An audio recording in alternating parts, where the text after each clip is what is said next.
check, mic check. Hello. Hello, everyone. Hello, welcome to Still Up Sports, episode 8. We are currently waiting for, right now the Knights are currently up, so we're waiting for an update. We just got an update. Knights are up 5-4 against the Hurricanes. Yes, Jay, I understand completely, coming from a bitter Avs fan, gosh, that sucks. Either way, I thought the winner of that series was going to win, so I'm still standing on that bet, or at least that prediction. So thank you, everyone, for popping in. Welcome to Still Up Sports, episode 8. I'm your host, Cody Chapa. Thank you for being still up with me. We are here to talk about whatever you guys want to. It's not much of a show tonight. We are going to discuss a few things. Jonathan Cooper, we'll get that out of the way soon. Because it is something worth discussing and mentioning, but we're not going to mention it too much or go too into it. We're just going to look at maybe the affidavit, and then besides that, we're going to move on from that subject because it's something that you want to let play out, and it is a very sensitive thing when it comes to DV and all that. But the affidavit seems like it's not as bad, but DV's all bad no matter what. So we're going to get into it, and we're going to look into some of this conversation about Jonathan Cooper. But right now, guys, the Golden Knights are up 5-4 against the Carolina Hurricanes. Thank you, everyone, for dropping into the chat. Jay Weaver, my mother, my aunt. Thank you, everyone, for popping in. If you have any questions, drop them in the chat. If you have anything on your mind, let me know. Yeah. So crazy about this series, guys. They're really going at each other. The Knights had a real productive second period, and then the Hurricanes had a real productive third period. So here we are right now. Brandon Perry, my uncle. Thank you so much for popping in, Brandon. It means a lot to have everyone here. Just wanted to give a quick shout out to Goonsville as well.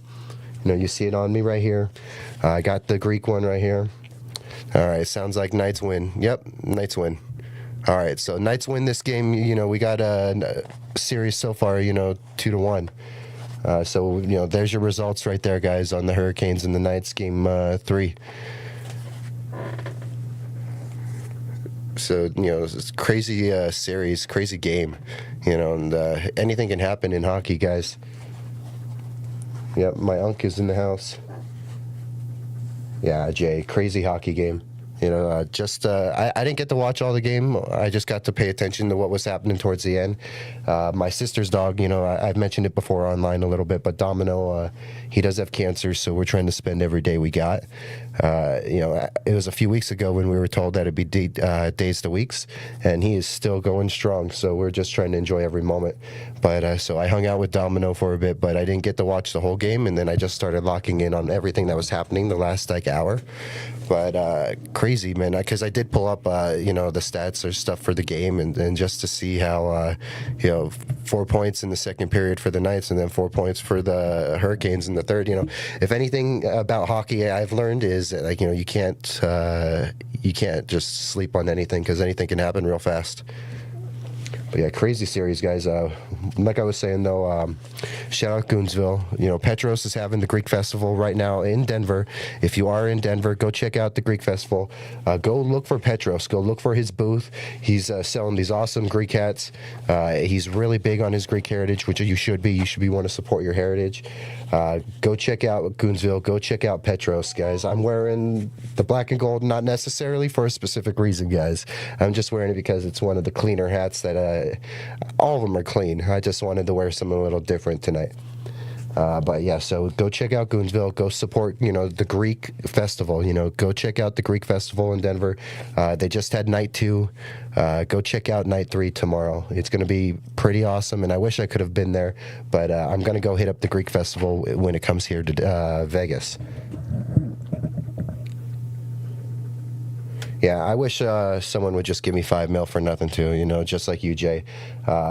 If anyone's deserving, it's PS2. PS2 got that $5 million promotion, guys, and or raise, my bad. But yeah, he got a $5 million raise for nothing, and it was really just because he was undervalued. it seemed like the team was just trying to get ahead of it, and it just really kept both sides happy. It's a very smart move, and it's great when you have owners that can, pay like that and really just take care of guys. It's an extra $5 million, but then if he's a Pro Bowler or an All Pro or something like that, I believe it's like another five, and that's almost a lock because of his 5 years, I believe, in the league. He's done it for 4 years, so I'm really excited to see Pat get that other $5 million at the end of the year too. Because that's a guarantee. But yes, Pat Surtain, man, he deserved that pay raise. He is cornerback one in the league, and you are not paying him cornerback one money. You're not paying him cornerback one money. You are really getting a great steal with PS2, even with where he is now. And it's not just the on-room stuff. Having the best corner in the league is also panning out and helping out in that room. You can't deny that he's probably rubbed off on a lot of those guys, and they've probably learned a lot from him. And I'm sure it's mutual both ways. But just being in a room with that DB, how can you not want to try to soak up as much information from him? That's why with Jahdae Barron, I'm really not too worried. I think that he's probably learned a lot from Pat, and he's going to learn a lot more going into year two. I expect Jahdae to have a big year. Jahdae Barron's going to have a great year, and I really do think that you want to. I would use him on the tight ends and then just get him on the outside boundaries as much as you can. Just get him as much snaps as you can, because who knows what's going to happen at the end of this season or whenever that season ends. Whether it's in the postseason, whether it's not in the postseason, which would be horrible, or if it's after a Super Bowl win. So, whatever happens, we don't know what's going to happen with that cornerback room. But I'm not too worried about it. I just think you keep everyone in there. The only thing I would do, get ahead early, is pay Jaquan McMillan early. I would pay J-Mac easily. He's the best slot corner in the league, and if you got the best outside, why not get the best slot and keep him? So I would keep J-Mac, and then besides that, I would maybe eventually, because I don't know if you're going to be able to afford both Riley and J-Mac. Riley is easily cornerback one on other teams. He just so happens that he plays opposite Pat Surtain. But yeah, little tangent there about the cornerback room. But yeah, I really do think that PS2 is deserving of that raise, and he could have been sitting on the couch eating Oreos, and as long as he's in great shape and he's going to be fine and not doing anything, because we don't ever have to worry about Pat off the field. We don't have to worry about him other than locking down wide receiver one each week, and as long as he's doing that, no one cares what Pat's doing. So I'm grateful to have Pat, and I'm grateful he got that little pay raise because he deserved it. When you got the best corner in the league and he's not being paid like it, you want to at least show your appreciation a little bit. But yeah, guys, so everyone that's jumping in right now, if you have any questions, you have any comments, drop them in the chat right now. Knights really did pull it out tonight. They are now going to be 2-1 against the Carolina Hurricanes. So we'll see how this series keeps going. Just like, honestly, obviously, if you were like a Colorado sports fan, you would love to see the Nuggets or you'd love to see the Avs in these NBA and hockey's, playoffs and finals. But you can't deny that. Like, you don't have to like the Knicks, but it's kind of cool seeing the Knicks, really so far go for two against Wemby and the Spurs, and then just because the island of Manhattan is going to go crazy, guys. It might literally take off and fly to space if the Knicks pull it off, because everyone in New York is literally rallied and united behind them. NYPD is in for such a mess if in fact they pull it off, let alone if a sweep is allowed to happen. If a sweep is allowed to happen, it's going to go crazy in New York. Yep, you can see a cat in the background, guys. That's Apollo. Co-host, specifically famous for doing nothing. He doesn't really help with nothing. He may be licking my hand right now, but that's just so I'll feed him later. He is not helping with me with anything. He does not write scripts. He does not write anything. He doesn't turn on my computers for me. He doesn't log anything in, get it all set up for me. He doesn't do nothing for me. So if you expect him to help out, don't expect anything. But yeah, guys, so one last time, go check out Goonsville. We're going to pop onto the website in a second so you can check out a little bit of Goonsville. But right now we're just chilling. The only real topics we got, on hand is, we'll talk about the Knights and the Hurricanes. And then besides that, we're going to talk about the Jonathan Cooper situation, because that's a little... it's one that needs to be mentioned because everyone else is mentioning it, but we're not going to go too hard into it. We're just going to probably open up the affidavit. I'm going to let you guys look at it and read it, and we'll go from there. Because with the outside linebacker room, there's all this talk like, oh, now it's Vaughn, now it's Vaughn. We don't know how this is going to play out, guys. Either way, if something happens, then who knows? But I really don't know what the situation. It's this legal stuff. It can be real picky, or you don't want to go say the wrong stuff about it. So we're not going to do that, but we're going to definitely pull up the affidavit and we'll read it together. That's all we'll do. And then besides that, we'll see what happens. A lot of times with those domestic violence stuff, both people end up going at times to jail, so we'll see how that goes. And we will get into that in a little bit, but we are just kind of welcoming everyone in and letting everyone jump into the chat. Jonathan Cooper was arrested, same with his girlfriend, for domestic violence. He was also charged with criminal tampering or something like that, but we're going to have to take a look at it because there's been a lot of guys getting arrested this year. Josh Jacobs, so many guys have continued to keep getting in trouble, and it's just really making the league look bad. Even if it's not as serious as it seems, just having these kind of stories pop up and happen, just having this stuff hit the airwaves is not good for anyone. It's not good for the league. It's not good for the fan. It's not good for the people who have to talk about it, because it puts me in an awkward position because I don't know what to say or how to say certain things without maybe treading on ice or thin ice, So it's a little sketchy situation.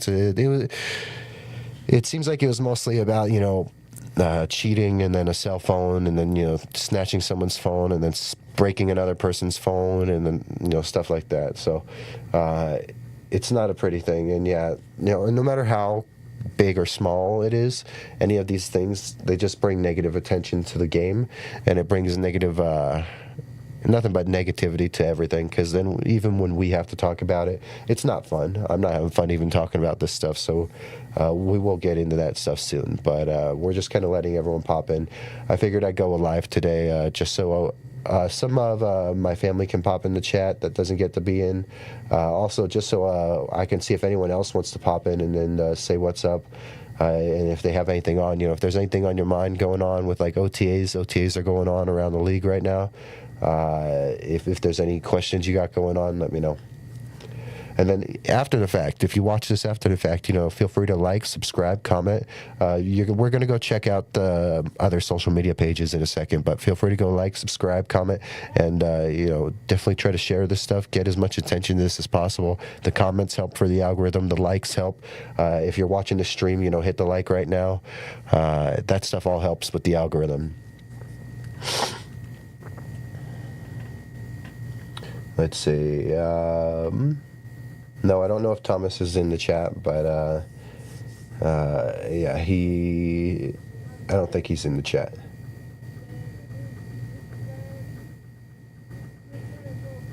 If you guys hear anything in the background, I'm sorry. I got some loud neighbors.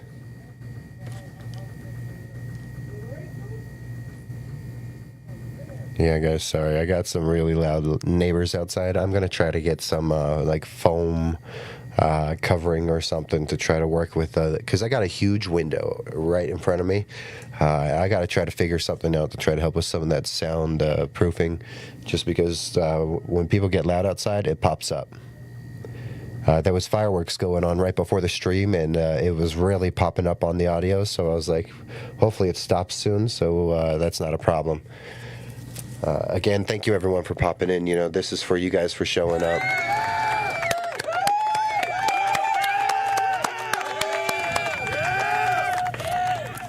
Yeah, thank you guys for showing up. I really appreciate everyone showing up for this. This is episode 8. We're starting a little early, and it's a weekend stream, mostly because I really wanted to get in and cover the end of the Knights game, as well as get this Jonathan Cooper talk done and over with and put it in the past until we get some answers on how this stuff's going to pan out. Thomas did give some great questions on the last stream, though. He had some really good ones. I might pull one or two up and re-answer them again, just so I can, give Thomas a little bit of love. But yeah, he gave some great questions on the last stream. If anyone is paying attention, go check out Tom Grossi and his 30 for 30. His Denver video just came out where him and Brandon Perna were doing the wide receiver stuff. Yeah, it is crazy to kind of clamor for Vaughn to come back due to this kind of news. This news is not the reason why you'd want Vaughn back. Obviously, you wouldn't even want Vaughn back if it's like an injury to Cooper or to Benito. That would suck still. But this is not the reason to want him back. If you say why you want him back, but don't say that, oh, well, now because Coop's gone, it's perfect. We don't know nothing and how this is going to play out. And let alone because of the type of situation, I don't think Vaughn's the kind of guy to want to capitalize off that. And to think that that's a cool idea, I wouldn't want to think like that, guys. Let's just play this whole situation out. This stuff can be real touchy. It doesn't come off like it's a whole Greg Hardy, Ray Rice thing. There doesn't seem to be much like evidence or proof in getting too serious. But like I said, I got the affidavit pulled up, literally. If anyone's on Twitter, go check out Chris Tomlinson. He has it posted, so we're going to check out the affidavit in a second. But this is not the reason to want Vaughn back, guys. If anything, I would be perfectly fine if Vaughn does not get signed and he just sits and waits until someone gets injured. And if that happens, then maybe we make the move. I would love to have Vaughn back, personally. The fan in me would love to have Vaughn back, guys. Think about the nostalgia. Think about the vibes. Think about how it would feel. It'd be awesome. I would love to see Von Miller on the field in my lifetime, and that would be awesome because I'm eyeing that Kansas City November 1st game. But I would love to see Vaughn back, but not under this circumstance, especially when we're all talking about a domestic violence case right now. And both partners did end up going to jail. That's how it goes in a lot of states. When you commit domestic violence, both people get separated and end up going to jail. Sometimes it's not just one person goes. Sometimes both go so they can both be fully separated and that neither can cause any more drama or start anything until they both seen a judge. So sometimes, these things are really wait and see.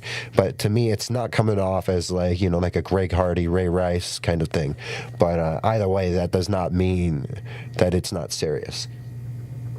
So in terms of stuff like this, guys, this is my first time having to cover a serious topic like that on the stream. I may have gotten into it before, covering the whole Henry Ruggs situation. And this Henry Ruggs situation continues to make me mad, guys, because he's going to see the light of day. He is probably going to step foot on a football field, maybe not in the NFL, hopefully not in the UFL. But he's going to step foot on a football field somewhere one day, and he's going to be able to make money off of it and profit off of it. Meanwhile, a family is missing their daughter, and that innocent woman was burned alive in her car with her dog. And that's why, me as a Las Vegas resident, I'm never going to forgive Henry Ruggs. This is why putting a professional sports team in Las Vegas has its risks, because you're going to give young men who just came into adulthood, let alone barely spent 1 or 2 years in college, and some of these guys never came from money, so they don't even know how to handle money, and you're just giving them this large sum of money, and they're just going out on the town, getting drunk, getting behind the wheel, and driving 130 plus down roads that they shouldn't be doing that on, and then crashing into people, and now are about to get free from jail. So these guys do need to think about their actions. I make a little too much fun at Greg Hardy just because of the fact that he gets knocked out in every fighting promotion that he goes to, even though he was also a woman beater in the US when he was in the NFL. That's when it really happened. And in my opinion, Greg Hardy, the only fight he has won in his combat sports career is against his wife. That's the only fight he's ever won. He's been in multiple organizations, and he's been knocked out in every one. And sadly, I celebrate that, and it's not something to be happy about, because that means domestic violence still happened. To even have to celebrate that. But honestly, these guys need to really think about their actions. And even if it's not as serious, when it comes to, your actions, when you make it to the league, you are under a microscope. You need to realize what kind of eyes and attention there are. There are plenty of Bronco fans that own number 0 jerseys because they look up to Jonathan Cooper. And no matter what and how this plays out, it's going to still leave something in someone's mind about how they feel about this. Yeah, sorry guys. I'm going onto a little bit of tangent about the toxic side of sports, guys. But I hate it. But it's up to these players to really set the standard and make it where that's not a factor anymore. And sometimes this stuff blows up and goes the wrong way both times. Yeah, and sadly, to get to my Aunt Sarah's question real quick, yeah, or comment at least, he is not directly profiting from her death, but just by the fact that he's going to be able to see the light of day and probably hop on a football field and still be decent enough to collect a check. Like if he goes to the CFL in Canada, if he goes to the European football leagues, if he goes, there's a football league in Japan, and they will pay you as much as $400,000 still. That is the sad part, is that he'll get to go live a fulfilling life and get to explore the world and get to make money while playing the sport he loves, while a lady is never going to get to even have that chance with her own life, and a family is never going to get to have that chance with their daughter or their cousin or whoever she was to them. So this is why the Henry Ruggs thing still gets me mad. And when I see cases like anything, even with this Jonathan Cooper thing, I'm just like, come on, guys. You have all these eyes on you, and you just gotta watch how you act, or watch how things spiral. Things can spiral really fast, and you gotta pay attention to yourselves and your own actions. But we're gonna skip away from that. We're gonna answer some actual questions, some sports questions, guys. Yeah, he should have no passport. Even if he doesn't do that, I mean, there's the UFL, there's arena football teams. He could still have a chance to play money even if he doesn't get to leave the country. So great point, Brandon, in the comments, no passport with a felony. That may be true, but there still are some other options for him to maybe still get to play the game he loves and still find a way to profit, or at least make some money doing it. And I really hope that he doesn't have a chance to get into the UFL. It's one thing if he can go to an arena league and just disappear, and even then, I wouldn't want to see him do it. But either way, Henry Ruggs is going to see a football field, guys. Whether it's in the U.S., I mean, he obviously can't leave, so I just think he's going to see the football field no matter what, whether it's arena, whether it's in something. He's going to be trying to, at least. And there's ways he can still make money after, or he can still do stuff. He was still a very big, popular athlete at Alabama, and he can gladly go and take that, and go. Who knows if he'll go do autograph signings or stuff like that. But my point is, there's ways for him to still make some money, too. My thoughts on the Stanley Cup, I do have the Knights winning. I think the Knights are going to win the Stanley Cup. I think it's going to go back and forth.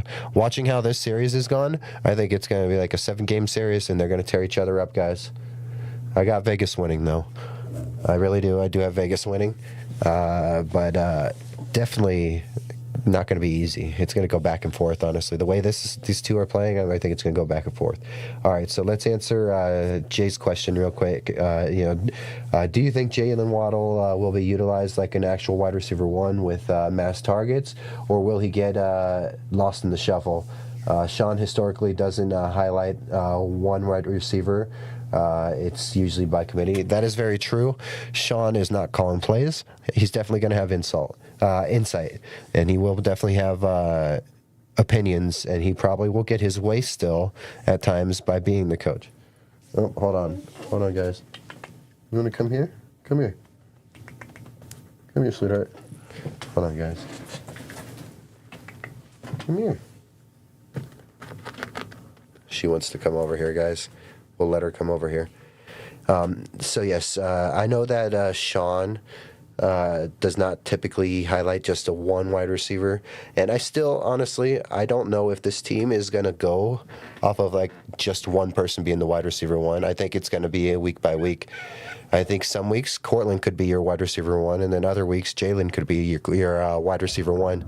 It all depends on matchups, but what I think the best question about that wide receiver room is how wide receiver 3 is going to pan out, because I think it's going to be just a crazy rotation, and maybe it'll be all week by week. You want to come here? No, guys, she's just indecisive. Yep, here she is, guys. That's Huxley right here. And then, so she's an old lady, guys. And then, right up here, this is Apollo Creed, William Chapa, my co-host.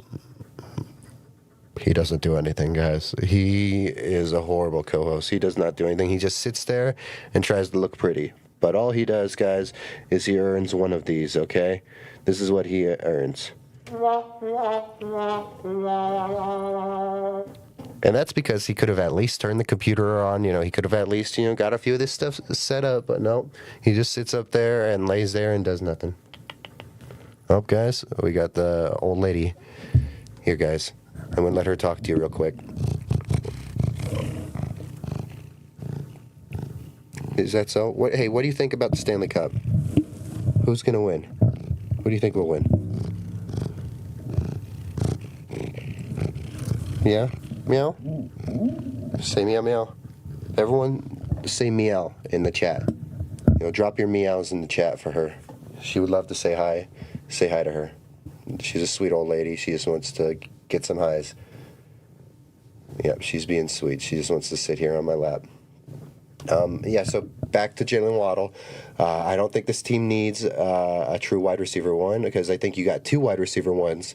And it's just, and by doing that, I think that they can be, it's all about matchups and how it goes week by week. I think 1 week you will get a Jalen Waddle true wide receiver one looking matchup, or in terms of like targets and stuff like that. It will be week by week. I expect Jalen Waddle to have his best year next year, but I think he's going to have a great year this year still. I think that he's going to make a great impact.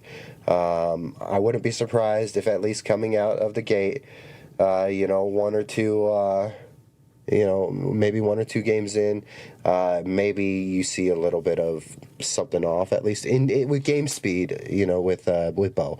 But I really think that, he's going to ease his way in fine. So you got cats named Bucky out there saying hi. Is Bucky a boy?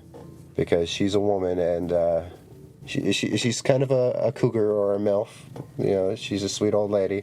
But if he is a boy, maybe we could set these two up. They're old.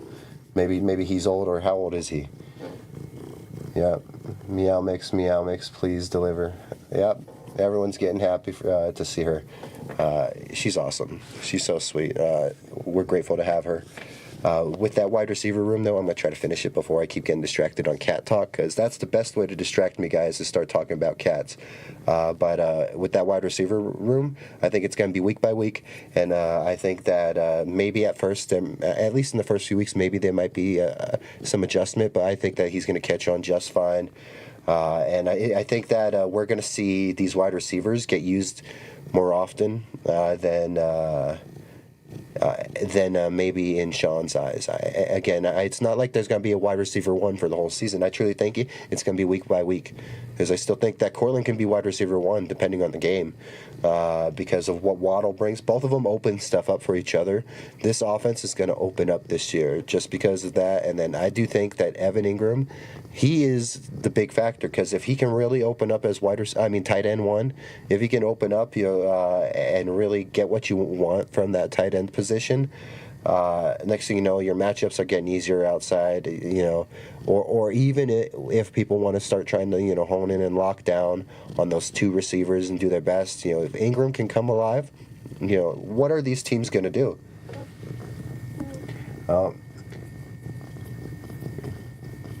He's a 2-year-old orange male. Yeah, maybe they can have a cup of milk together. 2 straws. 1 cup, 2 straws. Yeah. Well, maybe he's into older women, because she's a sweet, mature old lady. She's like easily 10 or 11. When we were basically gifted her by someone that just was, here you go. Let's try to move her over here, guys. There you go, sweetheart. Yeah. She's gonna go explore.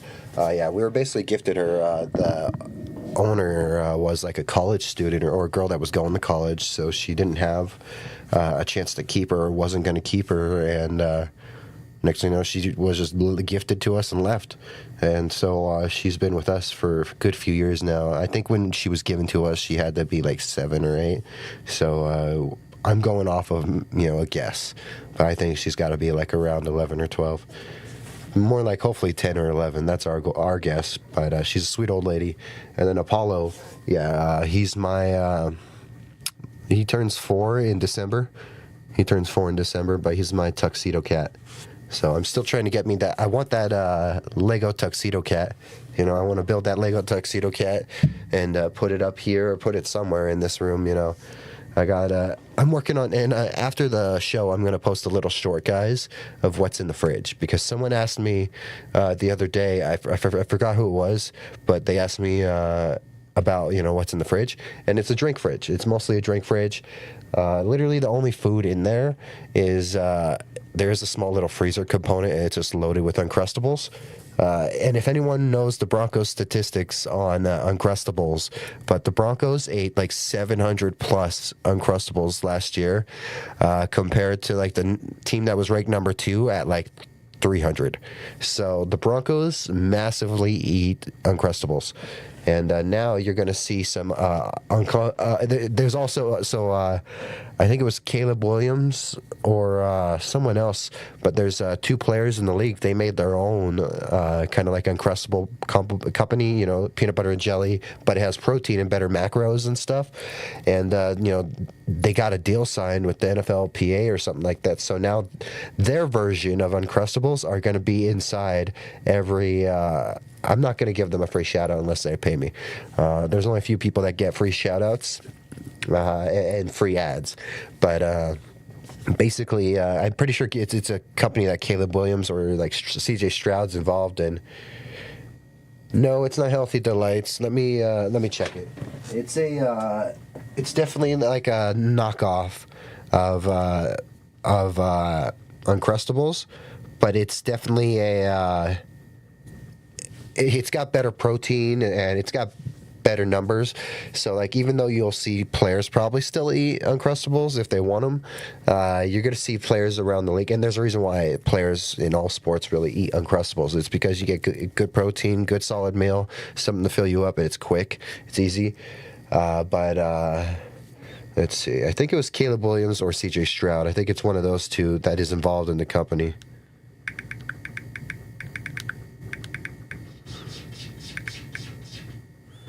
All right, guys. Okay, yeah, so Caleb Williams and J.J. Watt, they have their own company, and it's called Jams. That's what it's called. It's called Jams, Jams. There you go. I'm not saying it again unless they pay me.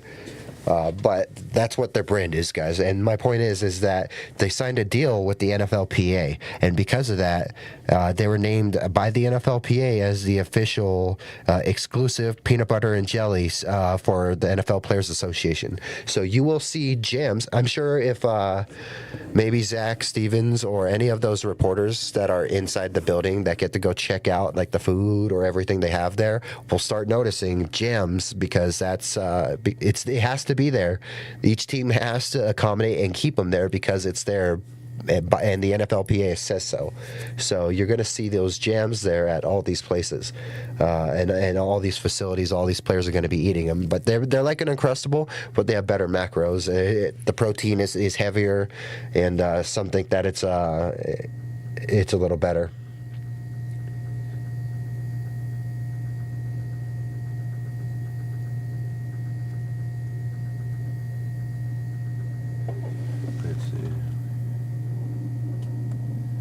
Yeah, it's a lot of Uncrustables.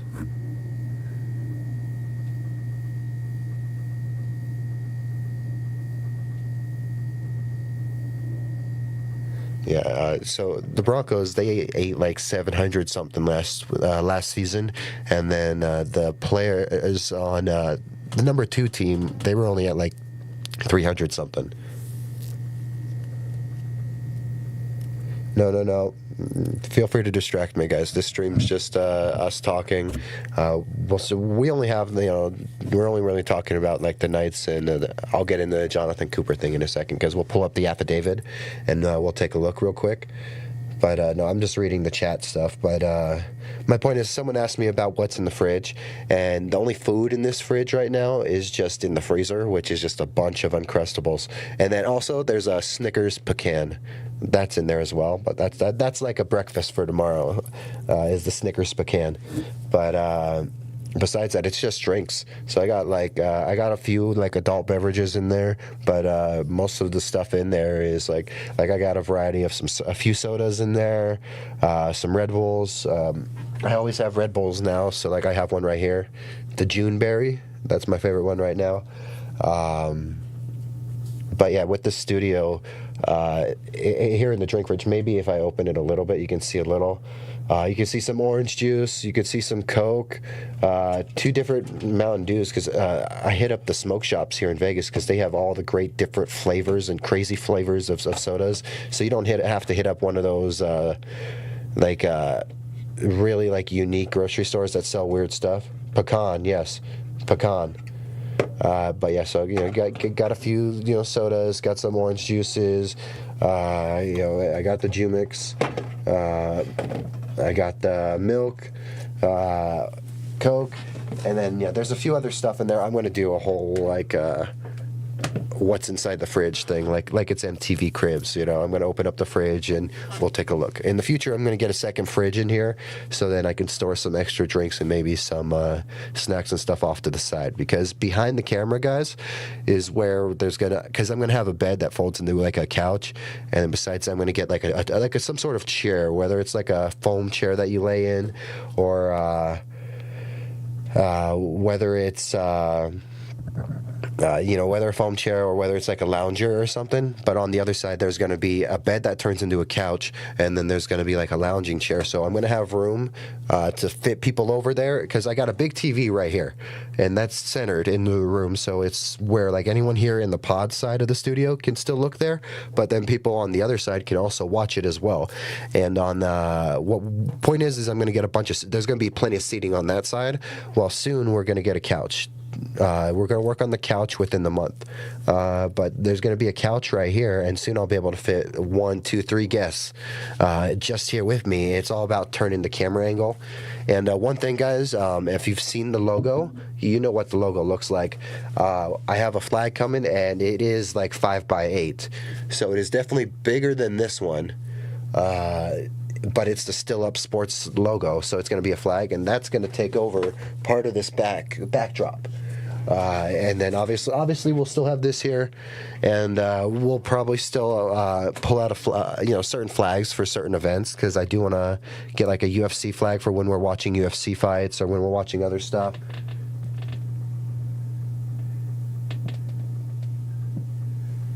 Thank you, everyone, for popping in. Feel free to, if your, account doesn't say your name, just, drop your name in the chat, say what's up. I'm just happy to see everyone. We're just going in. We're talking about, like, this night's, win against the Hurricanes. What a crazy hockey game. And then, we're also talking about the Jonathan Cooper stuff. Right now, we're kind of just, like, talking about, like, the studio and rambling for a little bit. We're only going to go maybe for another hour, 15 minutes. So we're not going to be all going for another, not like 3 or 4 hours tonight, just because it's a Saturday, and I got a lot to do still. I'm trying to convert stuff over to StreamYard instead of Streamlab, and then I'm also trying to work on my Garrett Bowles video. I have a Garrett Bowles video coming out hopefully Monday or Tuesday, but nice little just discussion about Bowlesy. Everyone loves GB. If you were a Bronco fan and you know about Bowles, you know how he had a rough few years when he got to the league. But yes, it's awesome. Oh, Lakeisha, thank you for popping in. My other neighbor. I have an amazing neighbor on this side. Both 2 great Eagles fans. Man, how about those Eagles? Fly Eagles fly. Much love. Thank you for popping in. I appreciate seeing everyone show up. Whether it's Lakeisha, whether it is Sarah, my aunt, Brandon, my uncle, Jay Weaver. I appreciate you, Jay. You gave some great questions. You're such a great guy. Brandon, go Pack Go. Go Pack Go. Go check out Tom Grossi's videos, guys. He's doing his 30 for 30. He's going city to city, and he's raising money for charity. And Tom Grossi is He's put out his Denver video, his Las Vegas video. I was there, and a lot of Bronco fans I got to meet. When I pull up the picture of those Broncos fans, I'm going to shout them out all by name because we have a group chat now. So just by going to the Tom Grossi meetup and hanging out with a bunch of random Bronco fans, we now have a group chat. So some of them, two of them invited us to go hang out on Tuesday for Game 4 at Toshiba Plaza, but I'm going to be at work. Sadly, on a Tuesday. I work Tuesday, Wednesday, Thursday, Friday, guys. So sadly, those days suck for me. But Monday, I mean, Saturday, Sunday, Monday are the days where I'm fully available for sports talk and everything. So we got some Packers fans, we got some Eagles fans, we got some Broncos fans in the chat. Awesome. But yeah, so that flag, guys, it should maybe be a lot bigger, or at least comparable to the sheet, because it's 5 foot by 8 feet. It is not a small flag. So, and this is like standard size, I believe. So it's gonna be bigger than that, and that flag that's on the way. It's in the mail. I don't know how long it's gonna take. It should take a few more weeks, but it will be here, and that's gonna be a part of the backdrop. And why I wanted that flag is because in the future, if I ever take the show somewhere, or we decide to go anywhere else or something, or do a stream outside or whatever, I might need that, whether it's for display purposes or just having it as a backdrop. I really thought that getting our logo behind us would look so cool. But yeah, so the flag's on the way. After the show, we are going to do a little... I'm going to film a short on what's inside the fridge. There's going to be some beers in here. Yep, thank you, Jay, for popping in. I appreciate you, man. Thank you so much for the support. I'm trying to get better every day. There's a lot. It's been so overwhelming for me as I learn all this stuff, man. At times, it's been very overwhelming, and I'm my harshest critic. So I really am critical of myself with this. But just to have everyone pop in means a lot. Thank you, Jay, for popping in, and thank you for showing up. Thanks for the great questions. And I'll have to try to catch you on your show on Orange and Blue. Thank you so much, Jay. Yep, double the cats, guys. We got 2 cats right here. We got a sweet old lady laying here, and we got a tired young man. A tired young man. Look at that. We're going to start clipping some of this stuff and posting them because maybe some people might want to just see the cats. I could expand the camera and take off the overlay. So there's the overlay. It's gone. Now you can see Huxley's head down here. She's just dangling her head off the cat tree. Apollo's right here. And he's just napping. They both love the camera, guys. They just love to sit here on camera. Anytime I sit here, they automatically assume that I'm turning on the light and that, I'm going to go live or something. But once they realize I'm not going live, they'll actually get up and walk away. I think they know when we're streaming and when we're not, especially because I'm talking. When I'm sitting here talking for a long period, they know that we're live. Yeah, guys.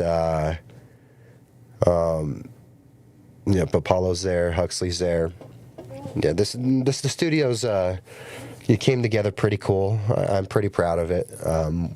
So we're just going to talk for another 13 minutes about whatever real quick, and then we're going to jump right into Jonathan Cooper. Actually, we'll jump into our Goonsville shout out, and we'll show the Goonsville page. We'll show our social media platforms, and then we'll jump into Jonathan Cooper. We'll end the show on Jonathan Cooper probably and get that over with. But real quick, actually, let's just go check out the social platforms. That's a good thing for us to do while we're just talking. So let's just jump over onto the screen capture. All right. So here we are, guys. Twitter page. Go subscribe. Go follow. We are live right now. So that post is correct. We are live right now. We are sitting here. We're at 84 followers. Let's try to get to 100 followers on Twitter. That would really be appreciated. It'd be really cool if we could. I know not everyone has Twitter or X, whatever you prefer to call it. I prefer to call it Twitter still, but feel free to go follow. We're doing our best, and we're just trying to show off the growth of this channel. Here we are. Let's jump onto YouTube. Let's refresh this. All right, 77. All right, we're at 77 subs on YouTube. The last few days, it's been playing with me. It's been saying we're at one, and then it's been saying we're down one, or it's been really messing with me, guys. But yeah, we're at 77 subs on YouTube. We are creeping up on 100. 100 will be insane. I don't know what we're gonna do for some of these milestones. I think for 500, I want to do skydiving. I wanted to go skydiving this year anyway. I love the heights. I have no fear of heights. It's the fear of falling. You could take me up 1,000 feet and put me on a tiny little pole, and as long as I'm hooked up onto something, I'm not going to fall. I won't even be terrified. But the minute that I have a chance of falling, that's when it gets scary. So maybe if we hit 500 this year, it would be cool, and I'll try to go skydiving, because believe it or not, guys, the price to jump off the stratosphere is like $130. The price to skydive in Las Vegas starting at $150. So my point is it's only like $20 extra to jump out of a plane. So we very much might end up skydiving if we hit 500 this year. That's because it was something I wanted to do a few months ago, but I've been putting all my money into this stuff, and it really was taking up a lot of my money and a big hole in my pocket the last few months. So I'm glad to have this done. But yes, definitely go check out go check us out on YouTube, and go subscribe if you're not subscribed, guys. This was the poll from the other day. We did talk about inside linebackers on the last show. And this picture, this was from a week or so ago, but this was talking about the growth of all these Broncos channels. And here we are. At that time, it was 71. We are at 77 now.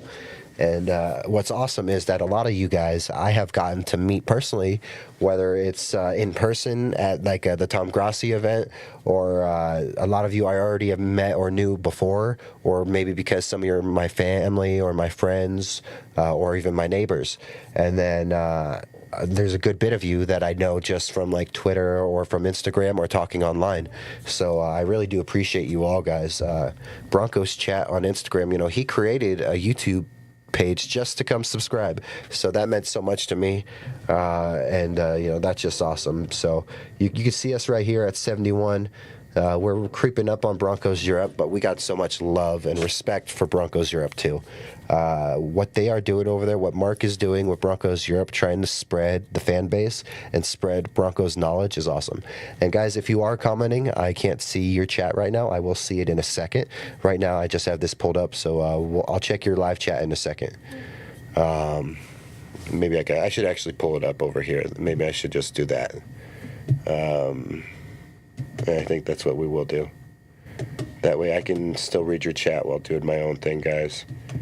I'm just trying to, navigating all these tabs and messing with certain things and making sure you guys don't see certain things, like personal information or stuff. That stuff's why I have screens right here. But I got screens here now, so I'm just gonna pull it up right here, and so I can see what you guys are saying while we still are on these other pages. That way I don't have to, mess with anything or change screens, so I can keep answering questions without having to change screens.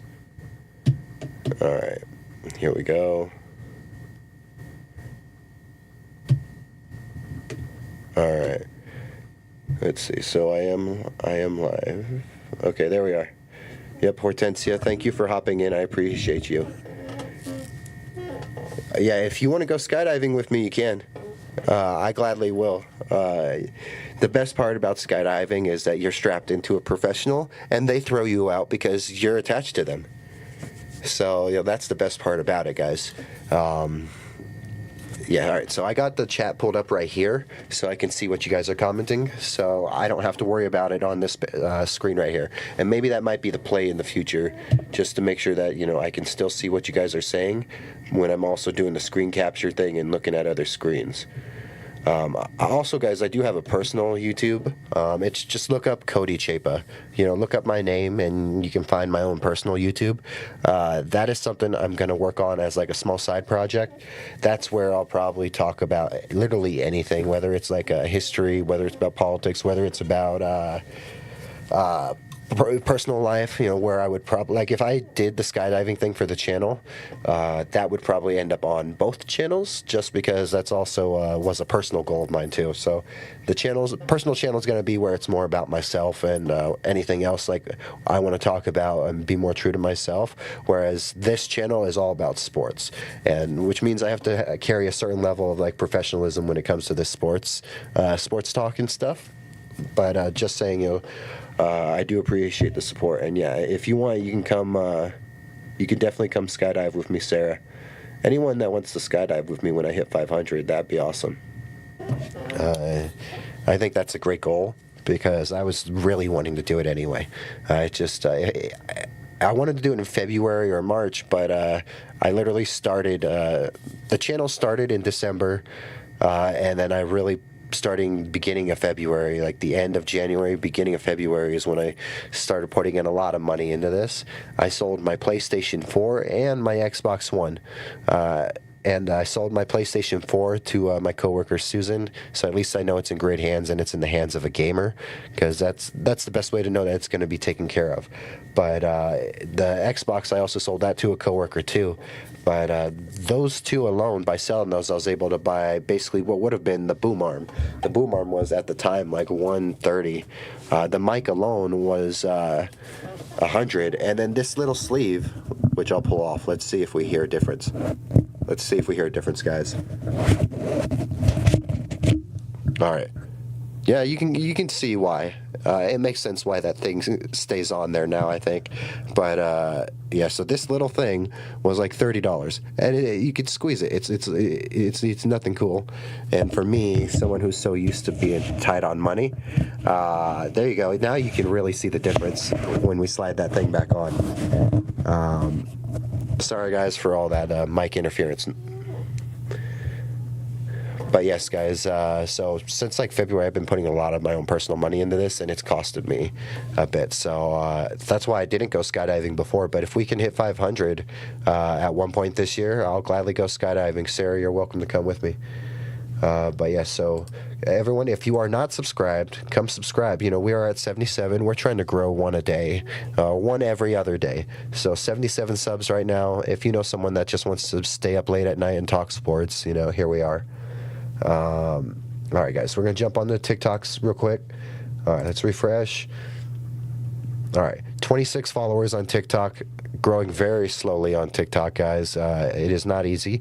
I quickly am realizing I need to do a lot more with my clipping on some of these some of these lives, as well as I got to get more shorts out and really be consistent with putting out some shorts if I want to try to get some growth going on TikTok. But if you are on TikTok, feel free to come over here. Broncos Chat. Hey, Broncos Chat is in the chat, guys. If you're on Instagram, go check out Broncos Chat. Go check out, Free Broncos. Go check out. We'll pop on the Instagram in a second, and you guys can see. But Broncos Chat, I appreciate you, man. You created this YouTube account to come over here and sub to me, which meant so much to me, man. And if I can do anything by sending 1 sub, 2 subs on in your way, or even get that follower, I'm down. So if anyone sees Broncos Chat right now in the chat, go follow on Instagram, and then go subscribe to him on YouTube. Check out Broncos Chat in the chat, guys, because he's been super supportive, really kind. I appreciate all the support you guys are willing to give me at this early stages. But yeah, so we're at 26 right now on TikTok. Let's try to get that up. Let's refresh. All right. So yeah, go check out TikTok, 26 followers. That's going to be the one that's going to take a minute to get some growth on, but we'll get there. Big love, though, because when I did create this account on TikTok, again, I've said it before, but when I created this account on TikTok and I had barely like 10 followers or less, Sports Talk Denver, Ben, he reached out on TikTok in the comments and said that he's excited to see what we're up to and what we're going to do. And even though it's been a slow start, guys, and we're still working on this, it's getting better. I think we're learning a lot. We're really learning a lot, guys. The things that we're going to do in the future is going to be awesome. The plans I have for this channel. The point is that we started and we're not stopping. There's a point where we had the channel and we had all of the platforms made, but we did not have everything else going. We did not have videos. We did not have streams. We did not have shorts going. And the point is we're going now and we're not stopping. So we're just, no matter what, it's only up and up from here, guys. This whole point is to normalize the idea of being up late at night and talking sports. You don't have to watch that ESPN rerun. You don't have to watch that rerun from NFL Network, and you don't have to watch content creators' content from a day old or 2 days old when someone's up when you are late at night. So feel free to check in and if you know anyone that's interested in the idea or wants to push this idea, come subscribe, come follow, because that's the whole point. Is we're just trying to grow late night sports talk. It's not a common thing. You even think back, and this is not a political discussion, but think back to when CNN was created, guys. That was because they needed 24-hour coverage of sports, not sports, of news. News coverage deserved to be 24/7 because it's happening 24/7. And there's plenty of sports news that breaks at night or in the early hours, or breaks a little later at night to where normal reporters or normal content creators can't get on it until the following morning. Or maybe spending most of their night, either working on their scripts, but they still have to sleep. The point is that they're asleep, and when everyone other creator or media member is asleep, we're going to be up. We are filling the gap, and we're creating an opportunity for other Broncos fans and other sports fans to just jump in and understand that you can be up and talk sports at 2, 3, 4 a.m. Even though today is a different kind of stream. Right now it is 11:20. Mountain time. It is 10:20. Here in Las Vegas. Sorry, guys. All right, so definitely just go check out on TikTok, guys. Here we are. We're on Instagram now. All right. So 97 followers on Instagram, guys. Feel free to come by, check us out on Instagram. Instagram, of all of these platforms, is a little more personal to me, especially because when we do our live streams and we start the cross-platform streaming, we will be on multiple platforms. We'll be on TikTok, we'll be on Twitter, and we'll be on YouTube live. We will not be live on Instagram. Instagram streams are going to be more personal, and they mean a lot more to me because on Instagram you'll see some stuff that you might not see on some of the other platforms. Like on here, for Mother's Day, we went to go see my grandmother's tree. A second generation Broncos fan. So my point is that come check out on Instagram because you get a little bit more of a personal vibe from me and the channel on Instagram than you will probably on some of the other platforms. All right, so big shout out to these guys. These Broncos fans right here, you see right here, these were the ones that I met at the Tom Grassi event. This is Tim. So Tim, let me make sure I don't mispronounce something because I've had a lot of names on my mind today because I've been doing a lot of stuff. So let me, all right. So I'm going to do all the names and we're going to go off and you get to know all these people real quick. So Tim, in the PS2 jersey, awesome. It was awesome to meet you. You took some great pics, and it was awesome that you sending these pics helped us with kind of getting this group chat going with all of us because you sent the pics to all of us, and that was just awesome. So Tim, awesome. This is Adam, guys. So if for the record, if you didn't catch the episode like 5.5 stream, the Lion King type episode where I went 5.5, because it's a really short hour-long episode. This one we're only doing for 2 hours, so we're already easily over an hour in. So we are going to be going at least till it's been 2 hours tonight, because normally we're not up at this time of night. If we are, I'm sitting here recording stuff, or I'm editing stuff, or I'm messing with stuff. But specifically Adam right here. So you got Tim right here. You got Adam right here. Adam is awesome member of Clark County School District. That's all I'm gonna say there because I'm not gonna dox you, nothing, man. But just awesome member of Clark County School District, and Broncos fan, through and through. He wearing the Golden Knights hat right there, so you know that he's got to be pumped right now. He's got to be pumped about that win. I know Ryan, the rest of them too. Ryan, Sam, also pumped about the Knights win because literally I got the group chat right here in my hand, guys, and I could tell everyone's pumped about this. So yes, guys. So Adam gave me a ride home from the Tom Grassi event. My phone was getting ready to die, and I was going to have to leave early and go get into an Uber just so I could try to get home. And instead, Adam gave me a ride, so I didn't have to worry about that. You got myself. You got Tom Grassi. I saw Ryan and Sam. It was so cool to meet these two. These were the two that invited us all to go out to Toshiba Plaza, guys. I can't say anything bad about any of these guys because they're all so kind, so cool, and we all just gravitated towards each other, talked Broncos. We all hopped in line together, and we just talked Broncos the whole time. So I appreciate you guys so much. Yeah, so I appreciate you guys so much. So Ryan and Sam, awesome that I got to meet these two, and then Joseph. I saw that Von Miller jersey from across the bar. Like I literally walked like 150 feet just so I can go dap this guy up because I saw that Von Miller jersey. So I was like, I had to go dap him up. So these guys, we have a cool little group chat, and I'm hoping that we can meet up for Bronco Raider game or, either way, whatever happens. I've offered to Adam that he's welcome on the stream, and any of you guys are welcome on stream during the season. I still got a lot to do on my part because we got to just like do some stuff around the house, as well as I got to get the couch. I got to get the extra seating over there because my point is that I could have multiple people here, and even if you're not sitting here on screen with me, you can be sitting over there, or we could be rotating people on screen as well. But big shout out to these guys.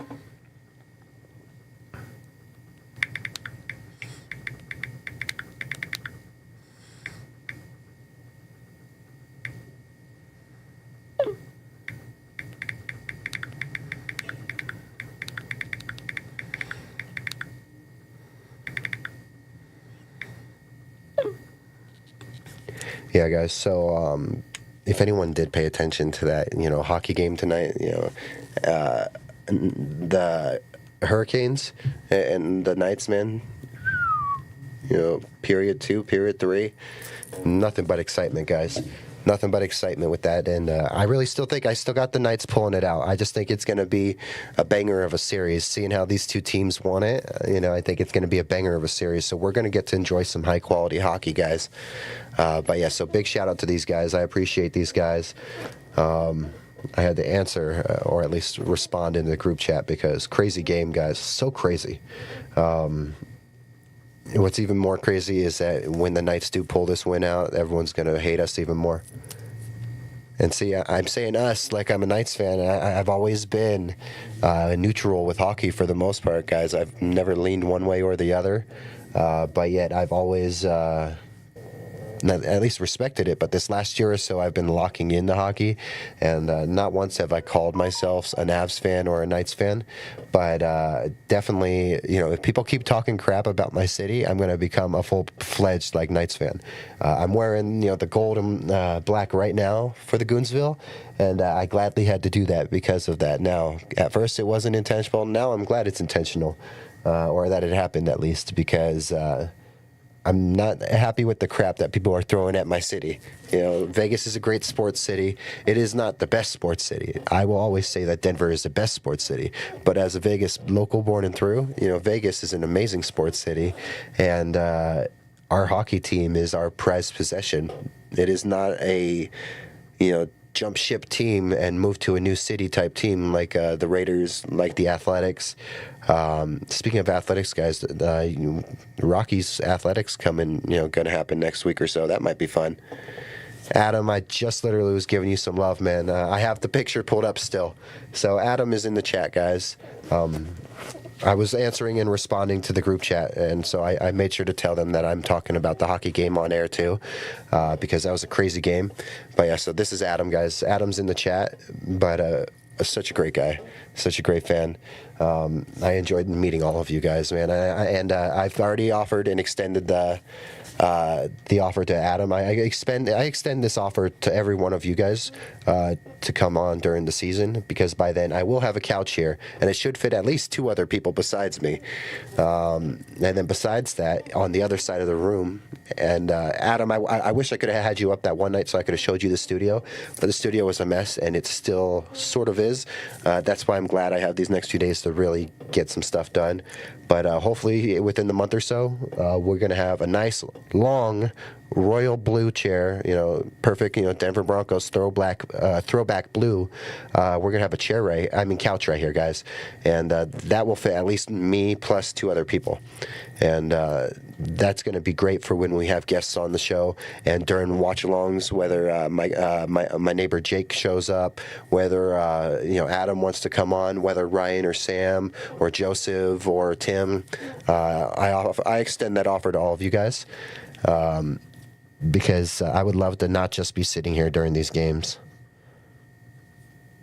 Man, I appreciate you guys. You guys are so supportive, and that made my day, honestly, meeting all of you guys, because I was like, man, I'm just going to be here, just hanging, trying to, mingle with all these other teams' fans, and then I didn't even have to do that. I just found a bunch of other Bronco fans, and we all just mingled together. So that's the best part, man. Ball brings us together, and I'm just so grateful to have met all of you guys. So again, big shout out to Tim, Adam, Ryan, Sam, Joseph.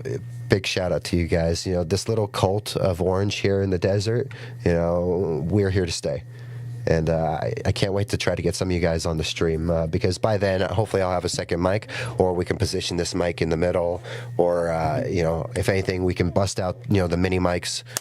But yeah, I'm going to have you...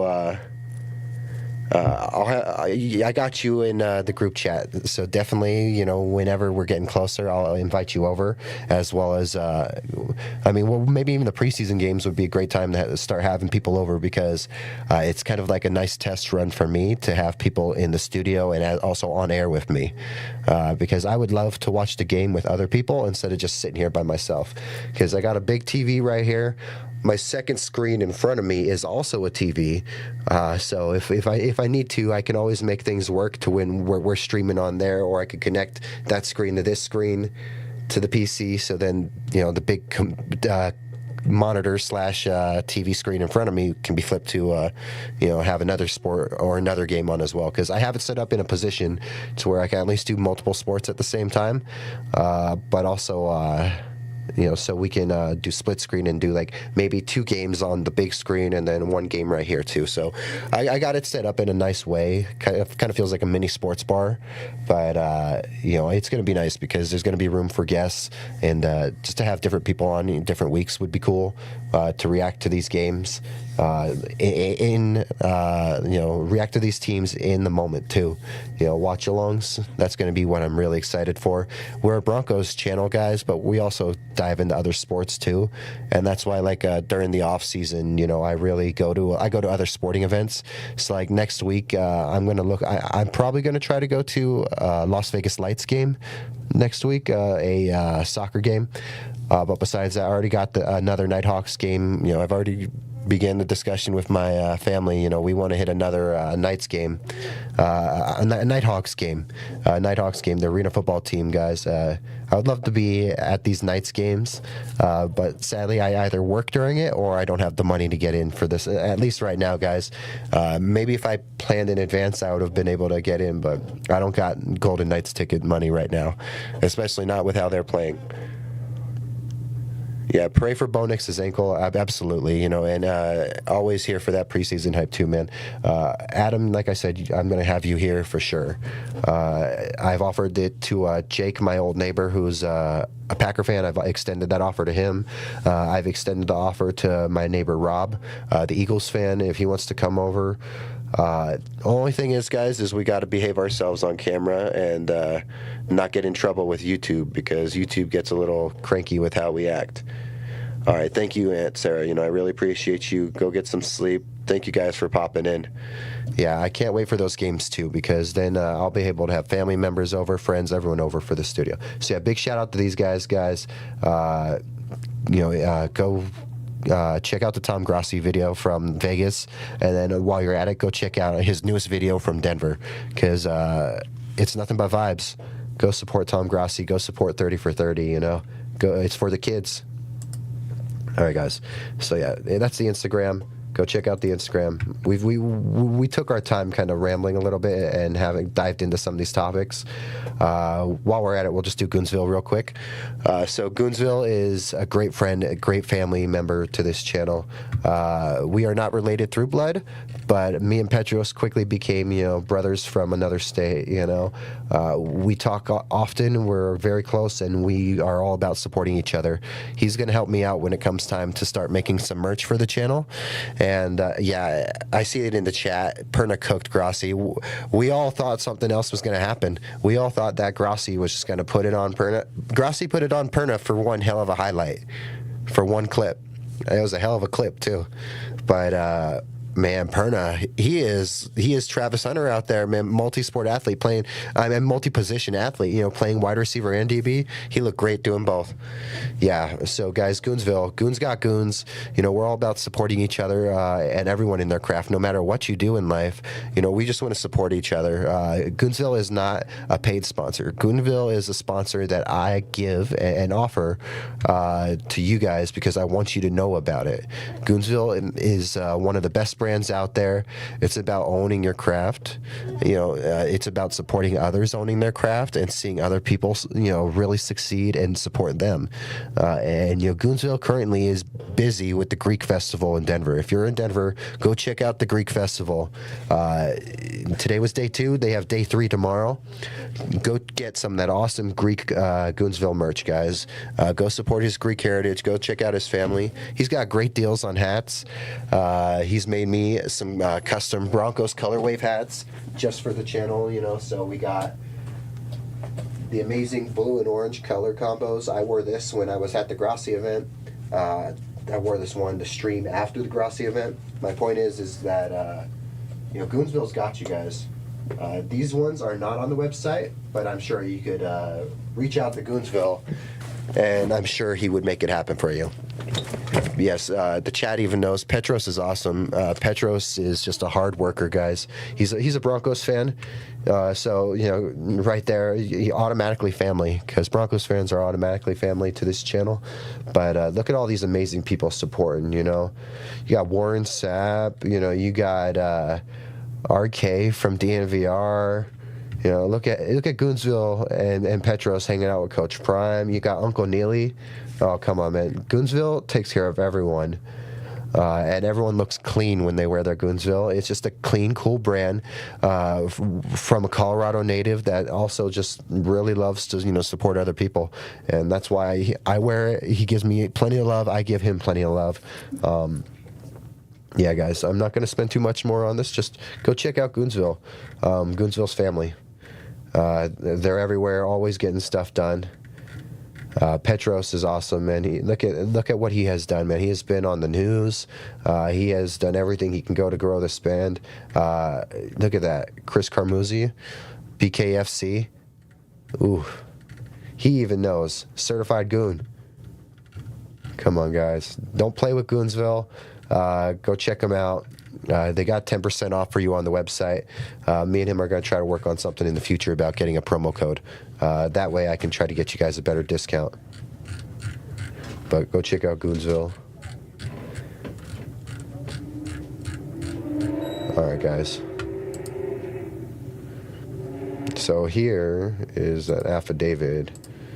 Okay, yeah. Here's the affidavit from the Jonathan Cooper thing. We're going to get into the Jonathan Cooper thing real quick before we forget about it. So here it is. 1 second.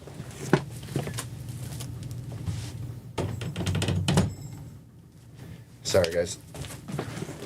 I closed the door to avoid some extra audio popping in. But yeah, so this is the affidavit. I'm sorry, my face is in the box, guys. It's blocking some of these, some of what's over here. So maybe I can move me.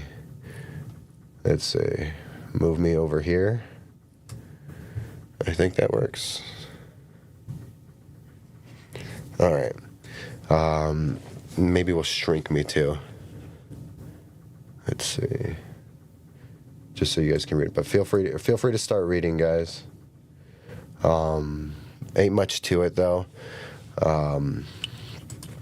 This is what tells you, what the cop saw, or how he went about with it, his investigation and everything.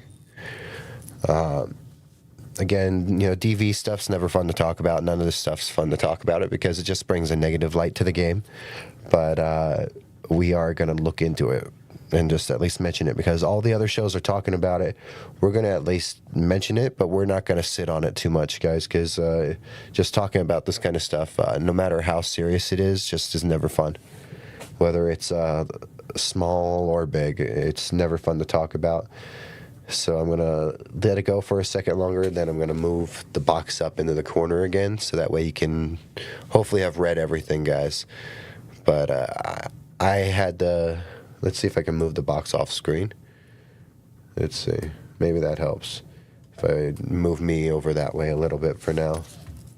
That way you guys can at least read part of it. All right. Let's see. All right. So, yeah, I'm letting you read it. I'm not even reading it myself, guys. So if you need to pause it for a second and read it, you can. I'm not going to really go too much into it myself other than letting you guys just read it. And, those are the facts for the facts and everything that may have happened. We'll see how this plays out. It does not look good on either of them. Both of them could have done things differently, and this could have been handled differently. So... It's never fun when stuff like this happens, but we're going to at least handle this and address it right now real quick. Whatever happens in the future, we'll see.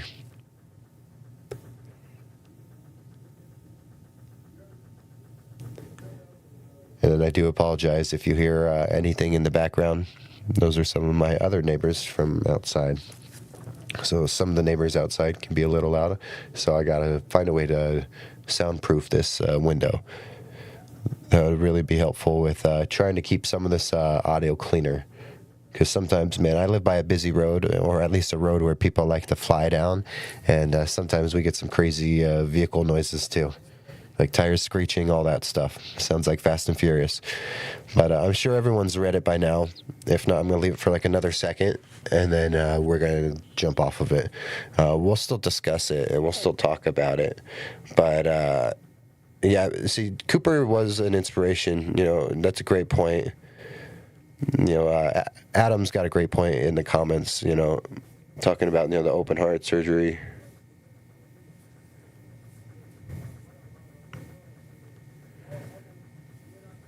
Yeah, no, Cooper's been through a lot. He has a 7th round pick, and to see where he's gotten himself to is incredible.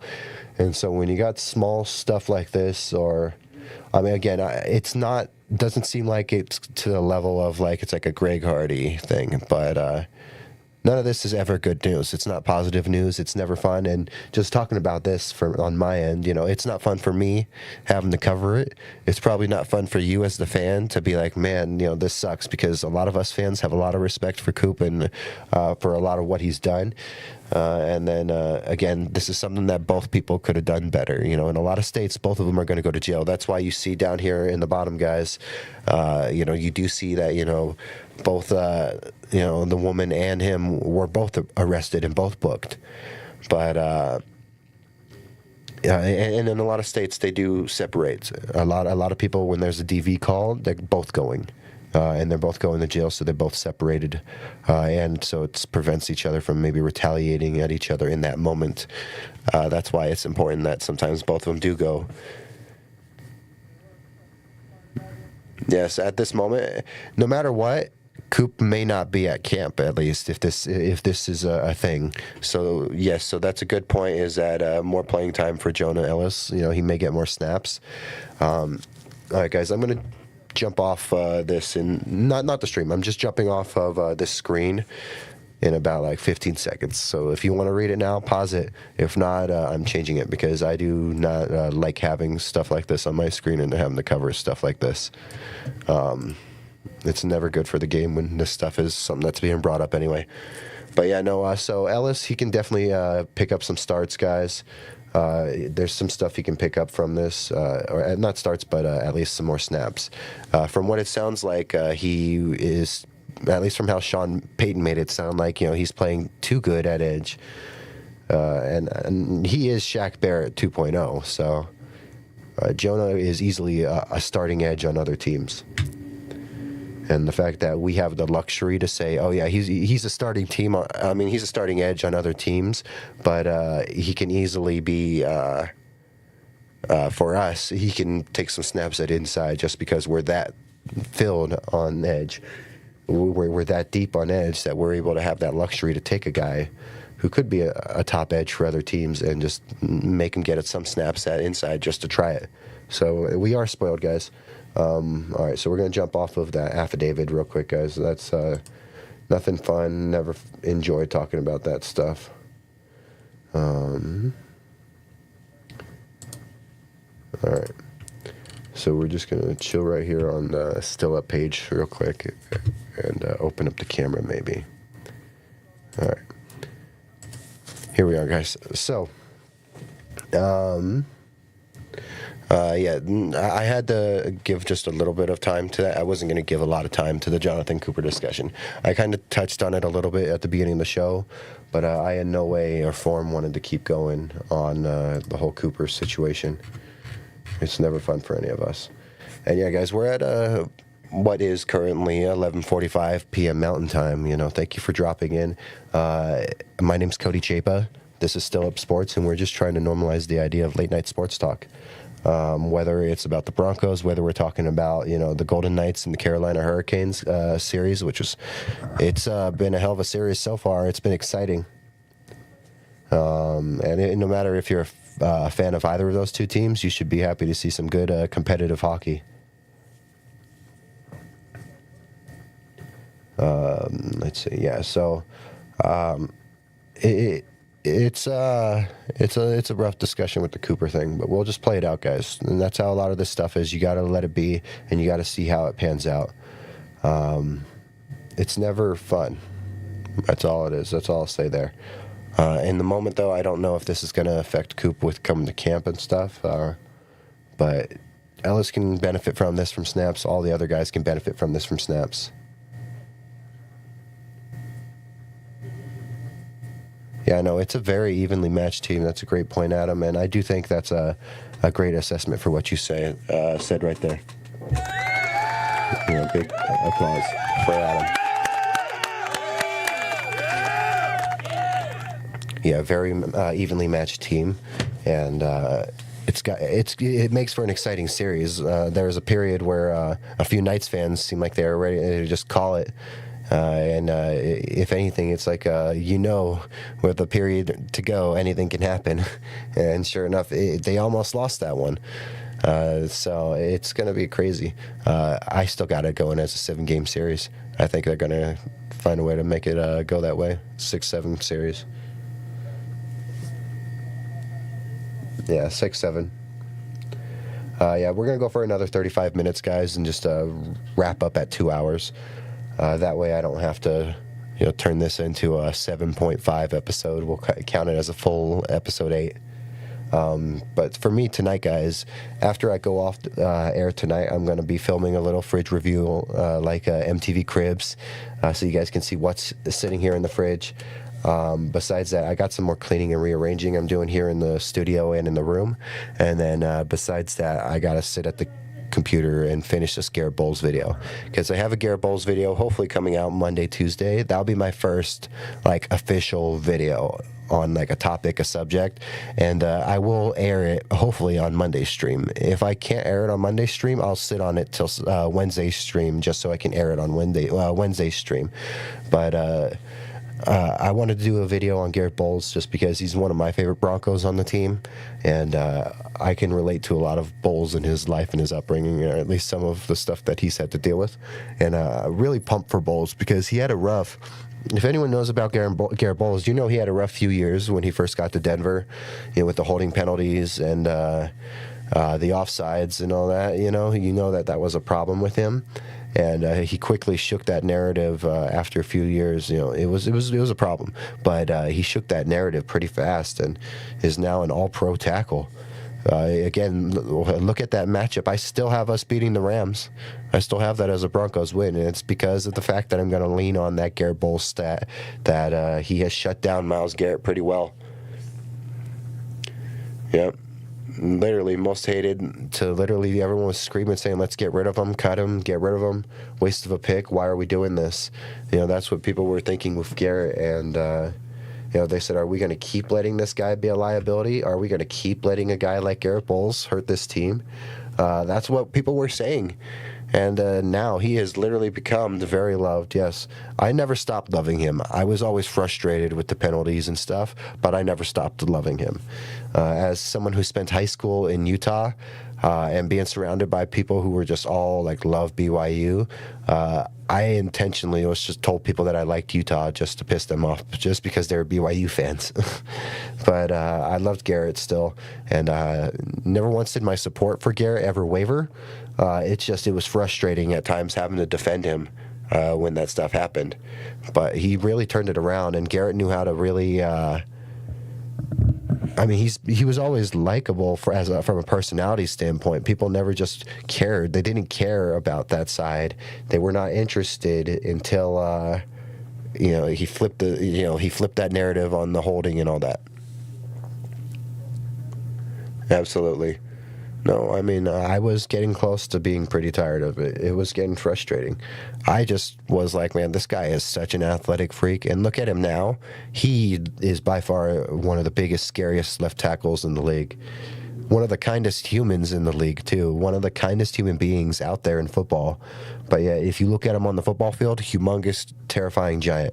And what's crazy is, he's people don't. It doesn't even feel like it's been like over 10 years since we got him. It doesn't feel like that at all. And he's quietly put in a lot of work with this team. So that's why I'm not going to keep going in on the Bolles subject, so I don't spoil or ruin my episode, but or my first video.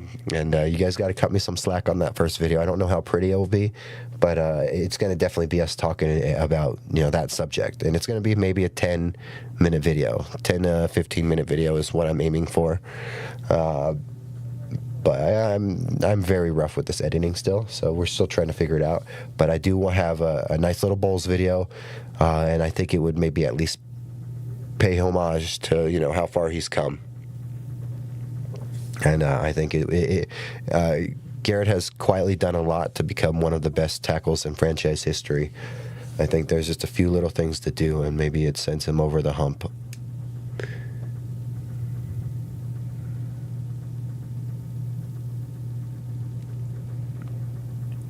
Absolutely.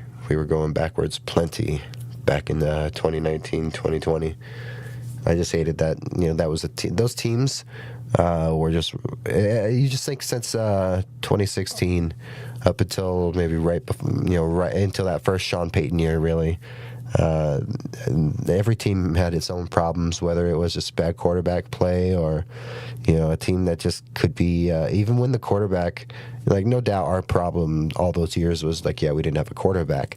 But at times it wasn't just a quarterback problem. At times it was the offense is incompetent. There was times where that offense literally did not know what it was doing. Yeah, guys, this Broncos have really grown a lot in these last few years. I want to give a big shout out to our ownership, guys, to the Walter Penners. Sorry, guys, my bad.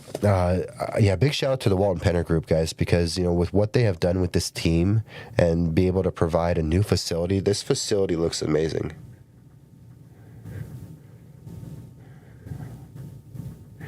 Run the ball because Drew can't throw. Man, and that one hurts me. I really thought, while some people were I never jumped onto the get rid of Garrett train when it was really bad, even though it sucked, and I still defended him. I was way too defensive of Drew Lock way longer than I needed to be, and that's just because I love Drew. I want to do a swaggiest Broncos quarterback rankings. That'd be fun because I think Drew, like swagginess, maybe or like who has the most aura as a quarterback. Like you can't just take like gameplay or like on the field because then like you're obviously saying like Manning and Elway because they had the results or like Bo, but like Drew was a character. Drew made me feel so. I was like, man, there's a guy that relates to me. He understands me. He's playing quarterback for my team. Because Drew was so relatable, but it just didn't pan out. But everyone loved him, at least at first, and then it got bad. I loved that Texans game. We all loved that Drew Lock Texans game. Yeah, shout out to Walmart. Thanks for being cheaper than Target. Absolutely. I mean, Target owners don't own a professional football team, so clearly they don't know what they're doing. Yeah, guys, I really thought that like Drew Lock. I love Drew Lock's swag. Just like out of Tim Tebow, Drew Lock, and Bo Nix, like. Obviously, one of them is the most successful quarterback of those three. That's Drew. Like Tebow won a playoff game. Tebow was not swaggy though. Drew Lock was swaggy. Bo Nix has aura and wins games and all that. But I even think that that I still think that Drew Lock was our most swaggy quarterback. Bo Nix, I respect the aura that he has, but he's a gamer and he's just all about getting the win. It's a competitive thing with him. Drew, it wasn't necessarily even competitive. It's just dude will talk shit and his little dance moves. Anyone knows about Drew Lock's Missouri highlights? The dude had some swag. As he said, after winning a Super Bowl with the Seahawks, A+ on the group project because he did not do anything, but he had one really great game during the regular season that looked awesome. But besides that, Drew didn't do much, and he's a Super Bowl champ. So I always knew Drew Lock had it in him to be a Super Bowl champion, guys. I just didn't know he would do it as a backup. Yes, I actually enjoyed Teddy Two Gloves as well. Teddy was such a cool, different vibe, and so I was saying it before. I was on the pro trade Jarrett Stidham train and go after either Teddy or go after Jameis Winston. I don't care. I wanted it because I think that Jameis or Teddy would have been way better backups than Jarrett. And I have nothing against Jarrett Stidham or that room. And I'm also hearing, it sounds like there's good things about Sam Ehlinger, which makes sense. Year two, in the system, or at least a similar system. At first, it was Sean's system. Now it's Davis's system. But it's mostly like a Sean Payton system with Davis's Webb's tweaks. That's what we can expect.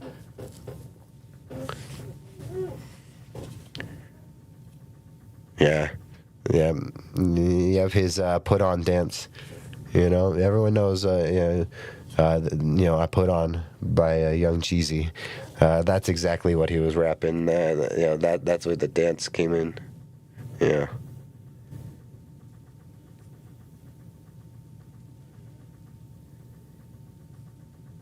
Yeah, Drew had some moments, guys. There's moments where it's just Drew was too up and down, and there was no consistency. And there was a lot of us that had faith in Drew. I thought that was still a solid draft class by Elway. That year too. I was pretty impressed by what he was able to do, and I really thought that Drew could have really developed. But it was never going to pan out. And what still is amazing, and will always be John Elway's fault, is that he can draft amazing players on defense and offense, but he could never get the quarterback right.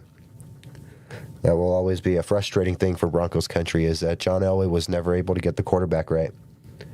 But we can give him a pass. He won us 2 rings, and he built a Super Bowl winning team that won another one. And so 48 really traumatized me, and that's why I was hoping that we could have went to the Super Bowl last year. I think that if we played the Seahawks, it's still a 50-50 Super Bowl. I just really think that that Seahawks offense struggles a lot more. with running against the Broncos D-line versus the Patriots D-line, two different D-lines. And then I also thought that, the PS2 JSN matchup, that's the one I was excited for. That might be, if you pull up the schedule this year, guys, just look up who their number one receiver is. And then you can just, don't look at it from a matter or a perspective of wins, losses. Look at it, Pat versus who. And you're going to say for the most part, Pat's locking everyone down, maybe except JSN. That's because we haven't gotten to see that matchup. Some people may feel that JSN's a little overrated, but some might also just say give the man his credit because he's very talented too. And I would love to see that matchup. There has not been a wide receiver matchup against PS2 that I've been excited for in a long time. At least since Devontae. That was the last time I was excited for a PS2 wide receiver cornerback matchup, was when it was PS2 versus Devontae. Devontae Adams and PS2, they had a legendary back-and-back games against each other. I think Devontae caught him, and literally he was like, "Oh, he ain't ready yet. And then, the next time Pat saw him, Pat locked him down. And then since then, Pat continued. Pat's been on just a murderer's row of just. He has been murderer's row. Any receiver that has come and faced Pat has gotten locked down. Like DK Metcalf lives in the PS2 penitentiary. Rumor has he's never gotten out. And that's why I'm excited to see that Steelers game is because chances are he's still in there. Yep. Hey, Thomas. Nice to see you. I appreciate you popping in. Yeah, your dad was in the chat. Your mom was in the chat. Your mom was listening. Yes, everyone in the chat, that's my cousin Thomas. That's who, that video from Jamal Williams was about. Jamal Williams was giving Thomas a shout out as he's in Reno right now. Yeah, I appreciate everyone for showing up for this little stream. I tried to go I tried to go live a little earlier tonight because I wasn't even planning on doing a stream tonight. I was just going to sit here all night and work on that Garrett Bowles video and, film a little short about, like NMTV Cribs, Nick, what's in the fridge. And besides that, I wasn't going to do too much besides, swap some stuff over on the StreamYard still. But why not go live today? Oh, man. See, I wish, that's a great question, Adam, because you said PS2 or Champ Bailey. I wish you asked me this question in like 4 or 5 years, because by then, PS2 would have literally been Champ Bailey, because PS2 is like 5 years in now, and I wish you asked me this in 5 years, because then it's literally, 1 for 1. If we're going off of who's going to have a better career and who I'm taking right now, I think that there's a lot of people that would say, Champ Bailey. I think that PS2 is going to have a similar career to Bailey, except PS2 is going to get a ring. I think PS2 will get a ring. So that's my only argument there. But that's all. That's off of speculation. So I don't know how much you can take from that. But right now, if we're going off of like year 5 PS2, year 5 Bailey, I mean. Bailey's even said it himself that Pat's slightly better than him, so I'm going with Pat, and that's just because I'm leaning into a lot of speculation and a lot of upside that he's going to have another 5 years of being the same corner, which we all expect. Broncos country expects Pat to be the same corner for another 5 years. Yeah, projection is a very interesting perspective.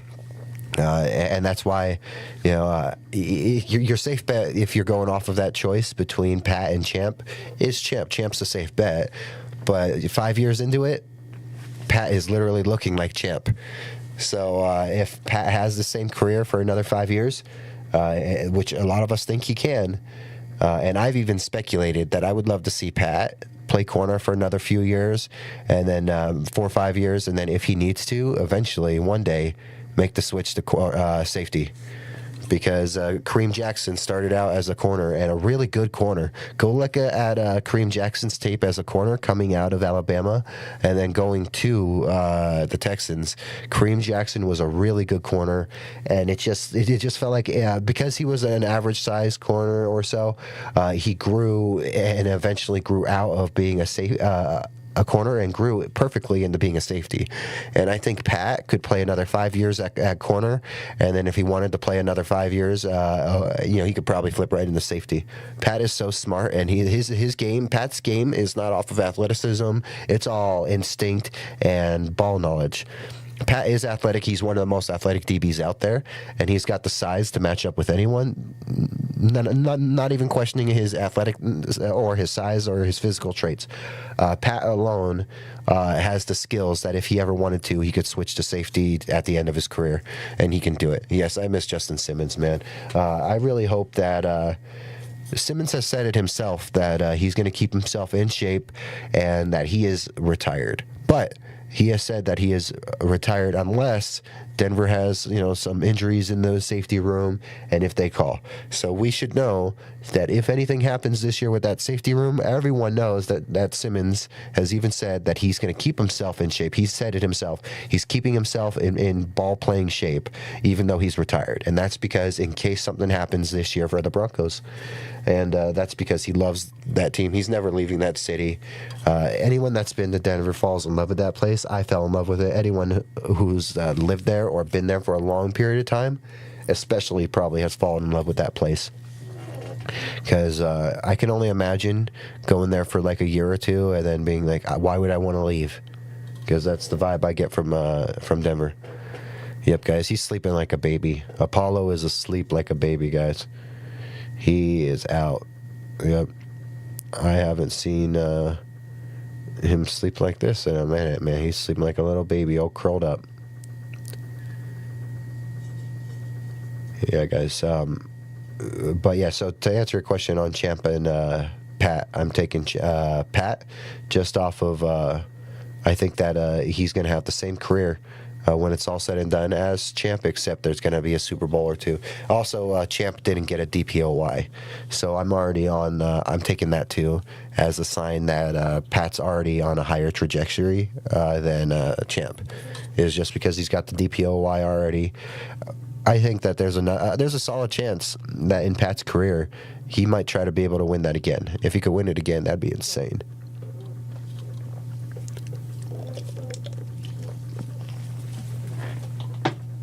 Yeah, guys, he's awake. He's awake, so we're gonna play with him. We're good. Yep. Oh. Doesn't he know these things are hot? Look at him. Boom. Boom. Boom. Boom. Boom. A knight thee, Sir Apollo. There you go, guys. He's been knighted on stream. Top favorite Broncos of all time. Top 5. Okay, so if we're going off a favorite, that's easy for me to do then. Number 1 is Demaryius Thomas. I grew up idolizing Demaryius. 88 is in as much of my stuff as I can put it in. And 88 was my track number for track and field in high school. I look up to DT every day, and I miss Demaryius every day. And if I keep talking about Demaryius, I'll get a little sad. But Demaryius Thomas is... number 1. All right. Number 1, Demaryius. Number 2 is tied with Benny Fowler and Todd Davis, just because I've met them. They're up there, and I've always had a love for backups too. Just because of the fact that a backup, a good depth player, like Super Bowl 50 was not possible without those depth players on that team. So many of those guys, like Andre Caldwell, who helped that team. So I got a lot of respect for backups. So number 1, DT. Number 2 is tied between Todd Davis and Benny Fowler, because I met them both, and they're so kind and amazing people. And I truly cherish the conversations I had with them. And then number 3. CJ Anderson. I'm a big CJ Anderson guy, bowling ball. I know a lot of these guys are from the last 20 years, but what can I say? Number 3 would be CJ Anderson. Number 4, John Lynch. My first jersey ever was a John Lynch jersey. Still love it. Still wear it.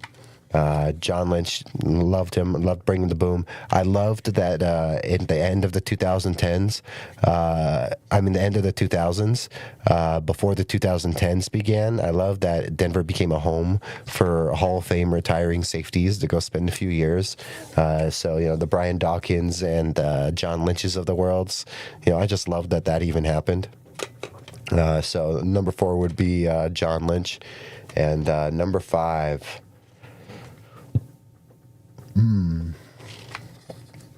I really don't want to try to do an ultra modern one, but it's really hard not to for me, guys. Number 5, we'll do Courtland Sutton, and that's just because of Court really has. At times when I've seen Courtland's career, his career is very different from DT's. DT was more explosive and put up more yards than Courtland and all that. That's very much true. But as Courtland gets into these final stages of his career, I see a lot of like that mentorship. Not final stages of his career. My point is these final few years that we've seen him, it feels like Courtland's really grown, and you see that mentoring that DT had on him. And it's fitting that, I'd start number 1 with DT and end number 5 with Court, because those two were tied to the hip with what time they spent together. So that would be my top 5. So number 1, DT. Number 2 is a tie between Todd Davis and Benny Fowler, because I've met both of them and they're awesome. Number 3 is CJ Anderson. And then, number 4 was... number 4 was John Lynch, and then number 5, guys, would be Courtland Sutton. And I have a Courtland Sutton signed mini helmet in here, so I do appreciate Courtland. I love Courtland. I love that he's become such a good leader, and he's growing, and you're seeing that mentorship from DT and him, because he's growing a lot as a leader of this team. He doesn't complain if there's a game where he gets 0 catches, and he doesn't even... and he doesn't gloat when he goes off on games for multiple touchdowns. So he's the most humble, best player in that, one of the best players in that locker room.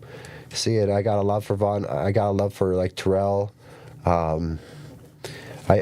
Terrell's up there for sure. I would have maybe like Terrell would have been like a 6 or 7 if I was picking anyone from that 2000s. I mean from my number 6 would have been probably Shannon Sharp. So Shannon's just barely missing that thing, the cutoff there. So mine's a weird one, I know. Mine's a very weird one. I fit a guy that was barely a safety for the Broncos for a few years, but I just loved seeing John Lynch as a Bronco, and that John Lynch was my first jersey. And when I played in practice, I played some safety in practice, so I got a lot of love for safeties. And Justin Simmons is a great number 5. Terrell Davis is a great number 4. Peyton's a great number 3. DT's a great number 2. Vaughn's a great number 1. That's a great list by Adam right there. I agree with it. Yeah, current players, Knicks, PS2, Zach Allen for me, and then Malcolm Roach. I met Malcolm Roach's family at the Bronco Raiders game last year, and they were so kind. Yeah, everyone drop your top 5 Broncos in the chat right now. Even if you're not a Bronco fan, drop your top 5 Broncos in the chat. Let's know who you guys are thinking. Number 6 for me would have been Shannon Sharp. Shannon Sharp was right there for me. Shannon Sharp would have been the first of those older Broncos that would have made that list for me.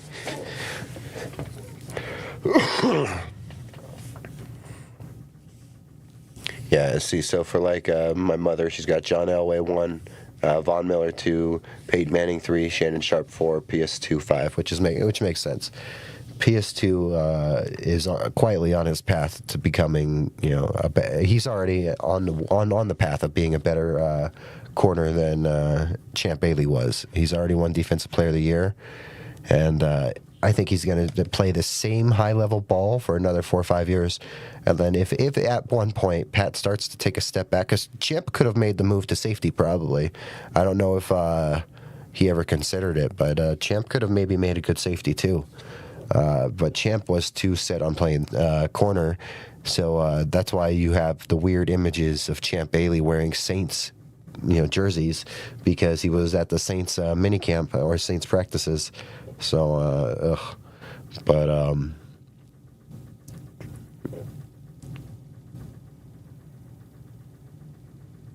who would be bold to say Romanowski? No, Romanowski. I think Romanowski, even though like two different linebackers from Brandon Marshall, but it's weird. Both of them Broncos that were Raiders, or Raiders that were Broncos, or whatever you want to say. Romanowski, he had some energy. He was entertaining for sure, guys. I loved Shannon Sharp. Shannon Sharp is my favorite character from that Broncos team. If anything, I would have probably gone 6th Shannon Sharp, 7th Steve Atwater. I would have filled like the 6 to 10 spots with a lot of those guys from the '90s team. Because I got a lot of love for Steve Atwater too. Yeah, Chris Harris Jr. too, man. Chris Harris Jr. great sleeper. Still feels so wrong to even imagine him as a Charger. Ugh. Don't get me started on imagining him as a Charger, guys. Yeah, guys, just one more time, my name's Cody Chapa with Still Up Sports. If you're dropping in for the first time, thank you for showing up. Feel free to like, comment, subscribe. If you're watching this after the fact and it's not live, comment after the fact. Let me know what your top 5 Broncos are in NFL history. That would be a great one to know.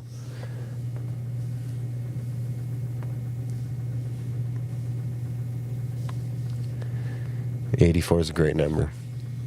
I fully respect that, Adam. Fully respect it. So if you guys are just jumping in or you're just seeing this, the Knights did pull it out in overtime. They pulled it out in overtime.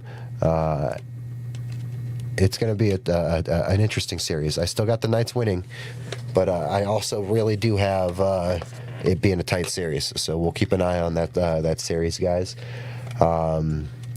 Episode 9 of Still Up Sports. Episode 9 is going to be on Monday morning. Hopefully I have the Garrett Bowles video done by then. If not, it's okay. We'll aim for Wednesday for the Garrett Bowles video. Besides that, before tonight, there'll be another short up, with the little fridge reveal showing what's inside the fridge. And then besides that, I'm trying to get everything switched over to StreamYard. Once I get switched over to StreamYard, I can start having random people jump in, or whoever I want, whether it's fans. Once I'm switched over to StreamYard, if I wanted to, like if any of you guys in the chat had a webcam, I would just have to send you a link, and you could just pop right in, and we could talk together on screen. So that's something that I want to do in the future. Just like in the future, I want to do a call-in thing. So I could have a number that you guys can call and leave a voicemail. That way I can pull up the voicemail and air it on stream and answer your questions. We do hope to start streaming with some other Broncos content creators in the next few weeks. We are working on getting Broncos Europe. We're trying to get Broncos Europe the next few subs. Adam, you're in here. You're awesome. Maybe you can go help out Broncos Europe real quick because they're like 3 subs away. It's literally. All right, Broncos Europe is literally at let's see, 97. Yeah, Broncos Europe's at 97 subs. So if anyone's in here right now, I would highly suggest go subscribing to Broncos Europe. They were very supportive to me in the beginning of this journey, and we have already talked, and we do. All right. They have been very supportive, and at one point, I know we do intend to try to stream together, do some shows together. It's just a matter of getting me settled in on here and getting everything I need. But Broncos Europe is at 97. We're trying to get them that extra sub they can. They do great work in trying to push and expand the fan base in Europe. So I would love to see if we can get them up there, get them closer. Yeah, see, that's awesome. I appreciate you for going over and subscribing. Oh, yeah, when you do come over, we're going to have plenty of chats. There's going to be some fun stuff coming on once we do that. But, yeah, thank you for going over there and subscribing to them, getting them to 98. They're only 2 subscribers away from 100. It would be awesome if we can send them over the edge. I think it's almost morning time. I don't know if they're up yet or if they're about to be up soon, but we'll sit on here. We'll sit on Broncos Europe page for another 2-3 minutes and see if we can try to send some subs their way. Yeah, I appreciate you. They're awesome guys. I've already talked to them, and hopefully in the future maybe we can try to do some shows with them. I know that they got a lot of stuff going on, but they've done some awesome stuff. If you check out some of their stuff, they have an interview with Damani Lynch, the Broncos team president. It's a year old, but it's a great interview still. Go check out what they do. You know, they've done stuff with Mile High Monster. You know, Mike Carmelini, you know, super supportive as well. Mile High Monster has been super awesome and kind to me. Yeah, so Broncos Europe also really cool. But yeah, we want to try to bump them up the best we can. Yeah, they're sitting at 98. So hopefully when this stream airs, and hopefully we can get a few people to watch our stream and send some attention their way. Sometimes they pop up in the chat too, because they are awake. I don't know if they are, but we're going to keep sending subs their way whenever we can, because we're trying to help them get 100. We're chasing 100 ourselves, but we're trying to push them over 100 as well. I know we've sent a few subs their way. We're going to keep doing what we can to get them over 100. Yeah, they have some real great shows. Their production value is way better than mine. And they're probably better ball knowers than me too, but I love any of the Broncos Europe pods. Feel free to go back and check out their stuff, guys. We're just here. All we do is we try to support other people, support other channels. We're all about, you know, helping everyone. This Broncos sports coverage and just sports media and all that, it does not have to be competitive. It works best, I think, when we're all helping each other and we're trying to help each other grow. So, yeah, that's something I'm excited for. Adam asks if anyone's watching the World Cup this year. If you have a team that you're rooting for in the World Cup, let me know, guys. I don't know.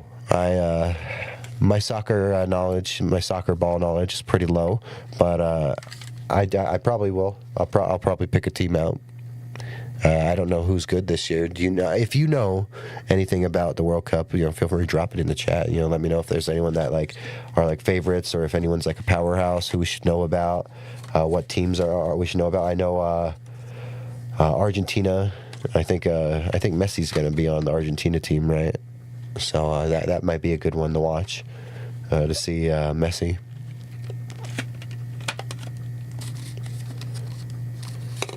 Yeah, guys, I got a lot of love for Broncos Europe, so I had to give them their shout out. Yeah, so they're going to sit at 98.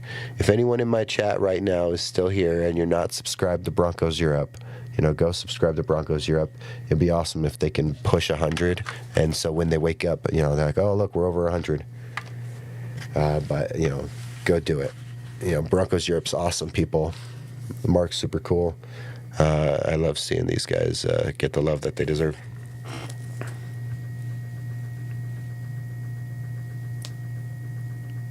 Oh, nice. That's awesome. Yeah, I'm actually going to go check out a Las Vegas Lights game, hopefully in the next week or two, Adam. Those are on Saturdays, and they're at Cashman Field. So maybe I got to check the schedule and see if they have a game next week that's in town, or if it's like a game that's in a different city. But their next home game, I'm going to try to attend. So if you're looking to go to a soccer game, and you know, you should check out the Las Vegas Lights. Super cheap tickets, really cheap beer and food and all that. Looks like great vibes. I know I want to go check out the Lights game, as well as I'm trying to go to as much UFC, UNLV athletics and stuff like that. That's coming up too.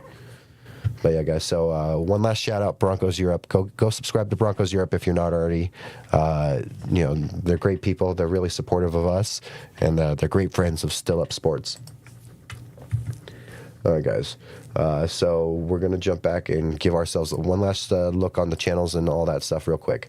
So we're at 77 subs. Feel free to come subscribe if you're listening after the fact. You know, help us chase 100. You know, we're doing our best. We're creeping up. And it'll be awesome whenever we do hit 100. When we hit 100, I don't think I'm even ready for it. But when we hit 500, I guarantee you guys, when we hit 500, I'm going to go skydiving. That's the best way I could think about doing it, is to celebrate it, is go skydiving. So whenever we hit 500 subs, and I want to hit it hopefully before or during the season, the 500 helps with monetization, guys, and monetization is going to be something that helps me in the future with trying to at least, get better equipment, get better, get better in a lot of aspects. Monetization can help me, but also monetization is going to help in the future because of how, like, I am inspired by Tom Grossi as well. And like the good he does. So in the future, I do intend on doing like 12-hour, 24-hour, whatever streams. I would love to do with other Bronco creators. I've said it before on other streams. I'd love to do an 88-hour stream, to honor Demaryius Thomas. I think that would be super cool, and try to raise some charity money for a cause that maybe was close to DT. Maybe even if it was for like the Denver Boys and Girls Club or something, because that was big to DT. But in the future, one day, I would love to do like a big long stream, and yeah. So the filming when you jump thing, they allow you to, like, it's like a little, like a selfie stick thing. You can do selfie sticks when you jump. So that's how, like, they got the video of it. But yeah, guys, if I get 500 subs, I'm going to celebrate by skydiving. But also, if we get 500, that's when we do those long charitable streams, because I would like to help out some of these animal shelters here in Vegas, like the Animal Foundation, also Homeward Bound Animal Cat Rescue, where I rescued. Oh, Apollo's not here. That's where I got Apollo from. So, hey, come here. Sorry, guys. No cats are going to pop on for the end of the stream. We are going to hop off in a few minutes, but I just want to say thank you, guys. It means the world to me when you guys want to jump in, talk to me, engage with me. Make sure you like this stream. Make sure you comment on it after the fact. All of that really, really helps me. And every little bit helps with the algorithm. The comments help. The likes help. Sharing helps. Anything helps the algorithm. Same with like on the shorts or all that. That stuff helps too. Yeah, guys. So we're at 77 here on YouTube. Thank you for everyone that's jumped on and everyone that's helped subscribe, helped me grow this idea, or at least be a part of this idea of late night sports talk. Right now it's a small little, podunk little show, but we're gonna keep getting better. And we don't got the backing of like some of these bigger, platforms. But we are, what we make up for what we don't have. What we don't have, we're going to make up for in like enthusiasm and positivity and just, excitement, because we're not going to stop. Still Up Sports is going to be here to stay. And we're going to keep trying to push this idea that people should be talking about sports late at night, because there's always going to be a crowd. There's going to be someone up, and that person should not have to be stuck watching reruns or waiting till the morning for some live sports talk. So we're just trying to fill the gap between whatever your traditional media, platforms are that you enjoy your sports talk on.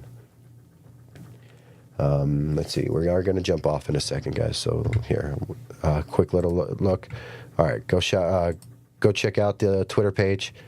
84 followers. Go check out the Twitter page. Here we're at 77 on YouTube. Thank you so much, guys. Let's try to get to 78 or 80 this week. 80 by Monday would be cool. If we can try to hit 80 by Monday, I would be thrilled, guys. TikTok, we're at 26 followers. Let's try to get the TikTok followers up. Let's try to get to 30. That would be awesome if we can try to get some there. Let's see. And then Instagram, 97 followers on Instagram. Feel free to drop by. Let's try to hit 100 followers on Instagram. That would be pretty cool. Yeah, this picture on Instagram, literally taken right before the stream. You could see the affidavit on the screen, and I did not like having it on the screen. On the screen when I was talking about it, and I already don't like that it's sitting right there. But yeah, there is right before the stream when I was getting everything set up and loaded. Yeah, guys, so we've grown a good bit, and we're continuing to grow. Back in February, our growth was very little, and to go from where we're at now is insane. Yeah, got a lot of love for all these guys. Big shout out one last time to Tim, Adam, Ryan, Sam, and Joseph. You guys are awesome, and I love our group chat, and I enjoy that we all could just like tap in and check in on each other with whether we're talking Broncos, whether we're talking about the Knights like today. I appreciate it all. Hopefully we all can make something work out, whether we go hang out at like Jake's Bronco Bar. There's a few Bronco bars here in town. Besides that, even if we choose not to go to the game and we want to tailgate, we can all go do that. Either way, I'm sure we all could have a great night, because even if we all can't go to the game together, maybe one of those weeks we can go hit the bar. Or like I said, I do intend to stream every Bronco game except for like the Thursday night one. I won't be able to watch that one. I'll be at work. And like the Friday night one, I won't be able to stream that one because I'll be at work. But every other game I intend to stream like right here, unless it's the Bronco Raider game when I'm there in person, or if we all choose to do a meetup, because I would gladly skip a watch along if we all chose to meet up. Because if we chose to meet up, I could still maybe get something out of that while still having a great time with you guys. So big shout out to these guys. Love our group chat, and I love talking to you guys. So big shout out to Tim, Adam, Ryan, Sam, and Joseph, and Tom Grossi.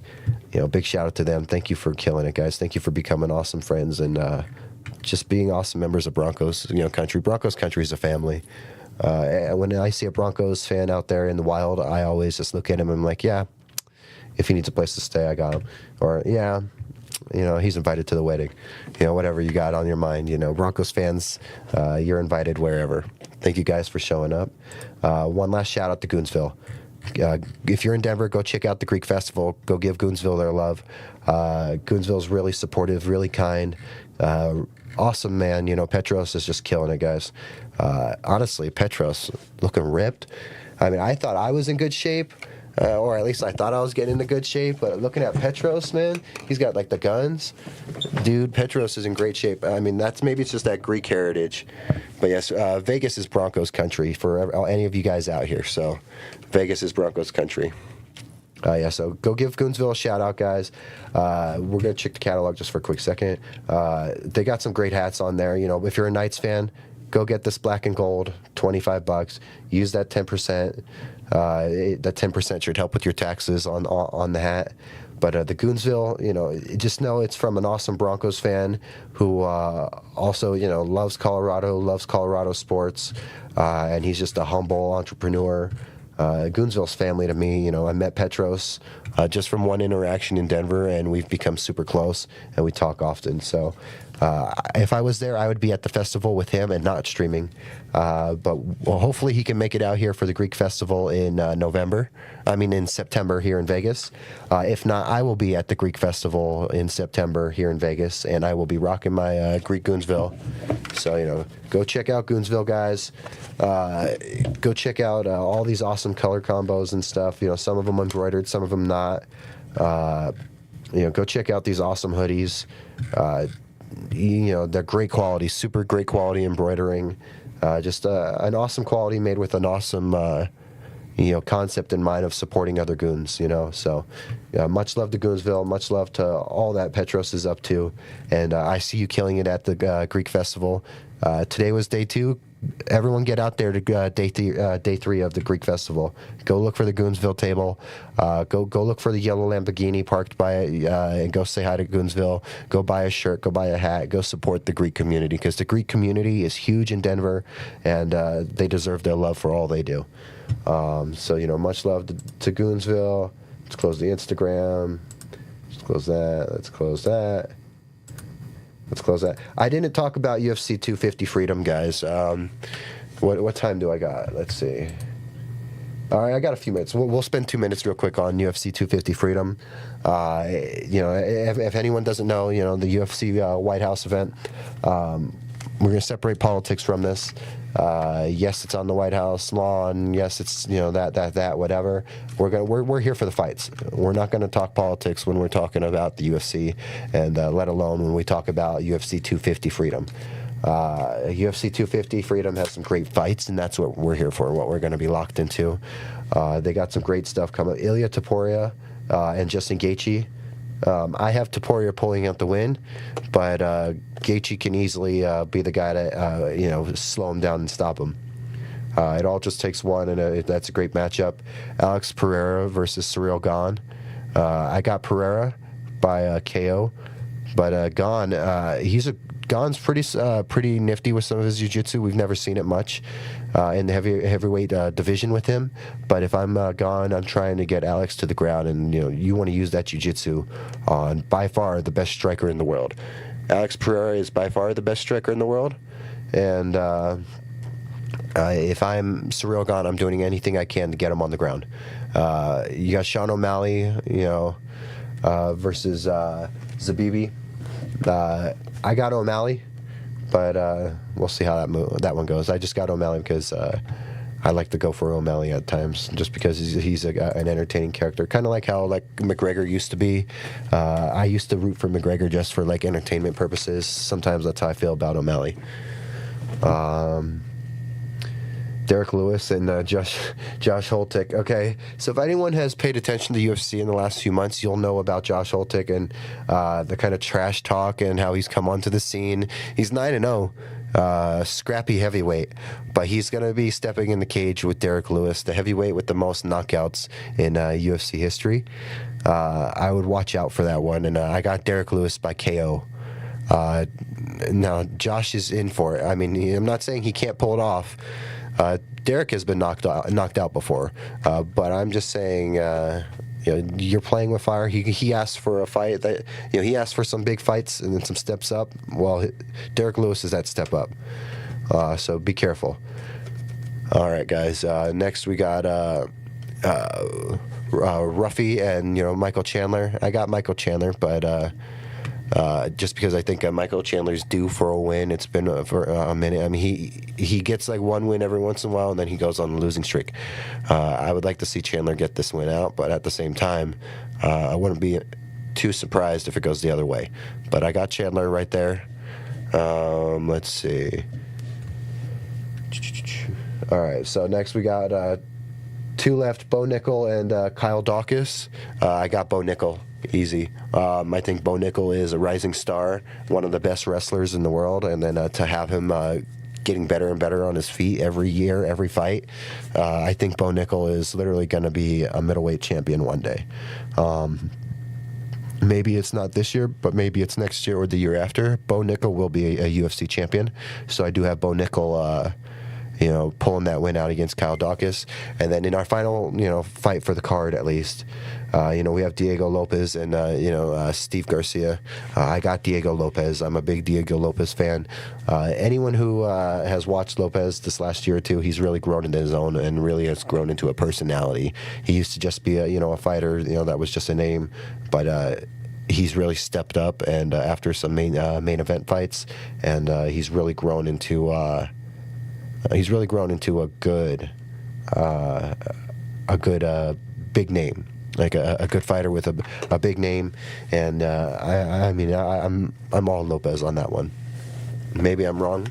We'll see out of those picks who I get right or wrong, but I will check and see if I got any of those right or wrong. Oh man, that's awesome, Adam. That your mom would have loved the Greek Fest. Your wife.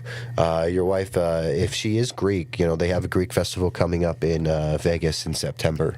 I'm gonna be out there checking it out. You guys, I would love to see if you two are out there. I'd love to meet her and hang out with you guys. We can go get some Greek food, go get some Greek beer, go watch some Greek dancing, some music, all that.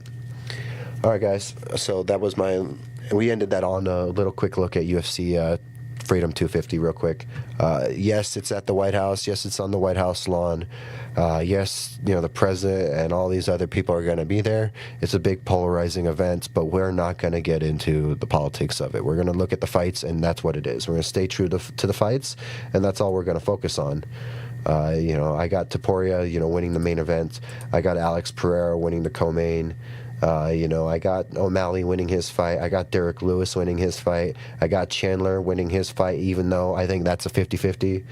I got Bo Nickel winning his fight, and I got Diego Lopez winning his fight. So that's my prediction for 250. We are going to cover every sport. But we're a Broncos channel through and through. But we are going to cover other sports, especially during the Broncos off season like this, is when we're going to continue to cover other stuff too. Oh no, that's awesome. Yeah, Albania and Greece closely related. Albania and Greece. So like when the Albanian genocide, it wasn't just Albanians; it was also Greeks as well. It wasn't. There was a lot of people, and the Turks to this day still choose to try to deny that it ever happened. But yeah, no, that's cool though that she's from Albania. Yeah, Albania and Greece, right next to each other. Similar heritages, similar stories from history too. So that's pretty cool. Yeah, no, you guys should probably love the Greek festival. I would love if you guys choose to go to it when it happens. I'll gladly meet you guys. We'll go hang out. All right, guys, we're gonna probably end the show in a second. If you got any comments or stuff, get it in right now. We're gonna be here for 5 more minutes. So if you got final questions, drop it right now. If not, drop your questions in the comments after the fact. Again, remember to like, share, subscribe, anything we can to get this attention to the channel. Go subscribe to Broncos Europe. Broncos Europe is at 98. Let's get them to 100. And then besides that, guys, I just want to say thank you guys so much. We are sitting here on screen capture still. There we go. All right, thank you guys so much for showing up and being here with me. I am doing my best as we grow on this channel and we learn to produce, we learn to write. I'm starting writing scripts. But I'm grateful that all you get to be here in these beginning phases and you get to see that this is as from the ground up as possible and that this is as real and as from the beginning as possible. I tried my best. There's multiple things that have been hard with this, like the stepping out in my shell, and there's the social anxiety part of it of talking on camera. A lot of us hate how we sound on camera, and I literally hate how I sound on camera. And yet I'm getting used to it, and I'm growing. I feel like I'm growing into my own while I do this, guys. And I'm grateful for you guys because every one of you guys that have been able to be supportive in the beginning, it's what's kept me going and has meant a lot. So as we get further in, and we didn't do a position group deep dive on this chat, on Monday we'll look into another position group, and I'm thinking that we'll look into either running backs or edges. That's what I'm thinking for the next chat, for our next position group look. For the Broncos, we're going to look at either running backs or edges. I'm going to get some polls up on YouTube and on the other platforms, and we'll see what the crowd's feeling. Either way, running back or edge is a great conversation. Edge is a very great conversation right now with everything going on with Cooper. So, let me know what you want to talk about in the next chat. In the comments, let me know, do you want to talk about the running backs on the next show, or do you want to talk about the edge room next show? Thank you guys so much. It's been fun talking to you. My name's Cody Chapa. This is Still Up Sports. Thank you as we push this concept of late night sports talk. You guys have a wonderful night.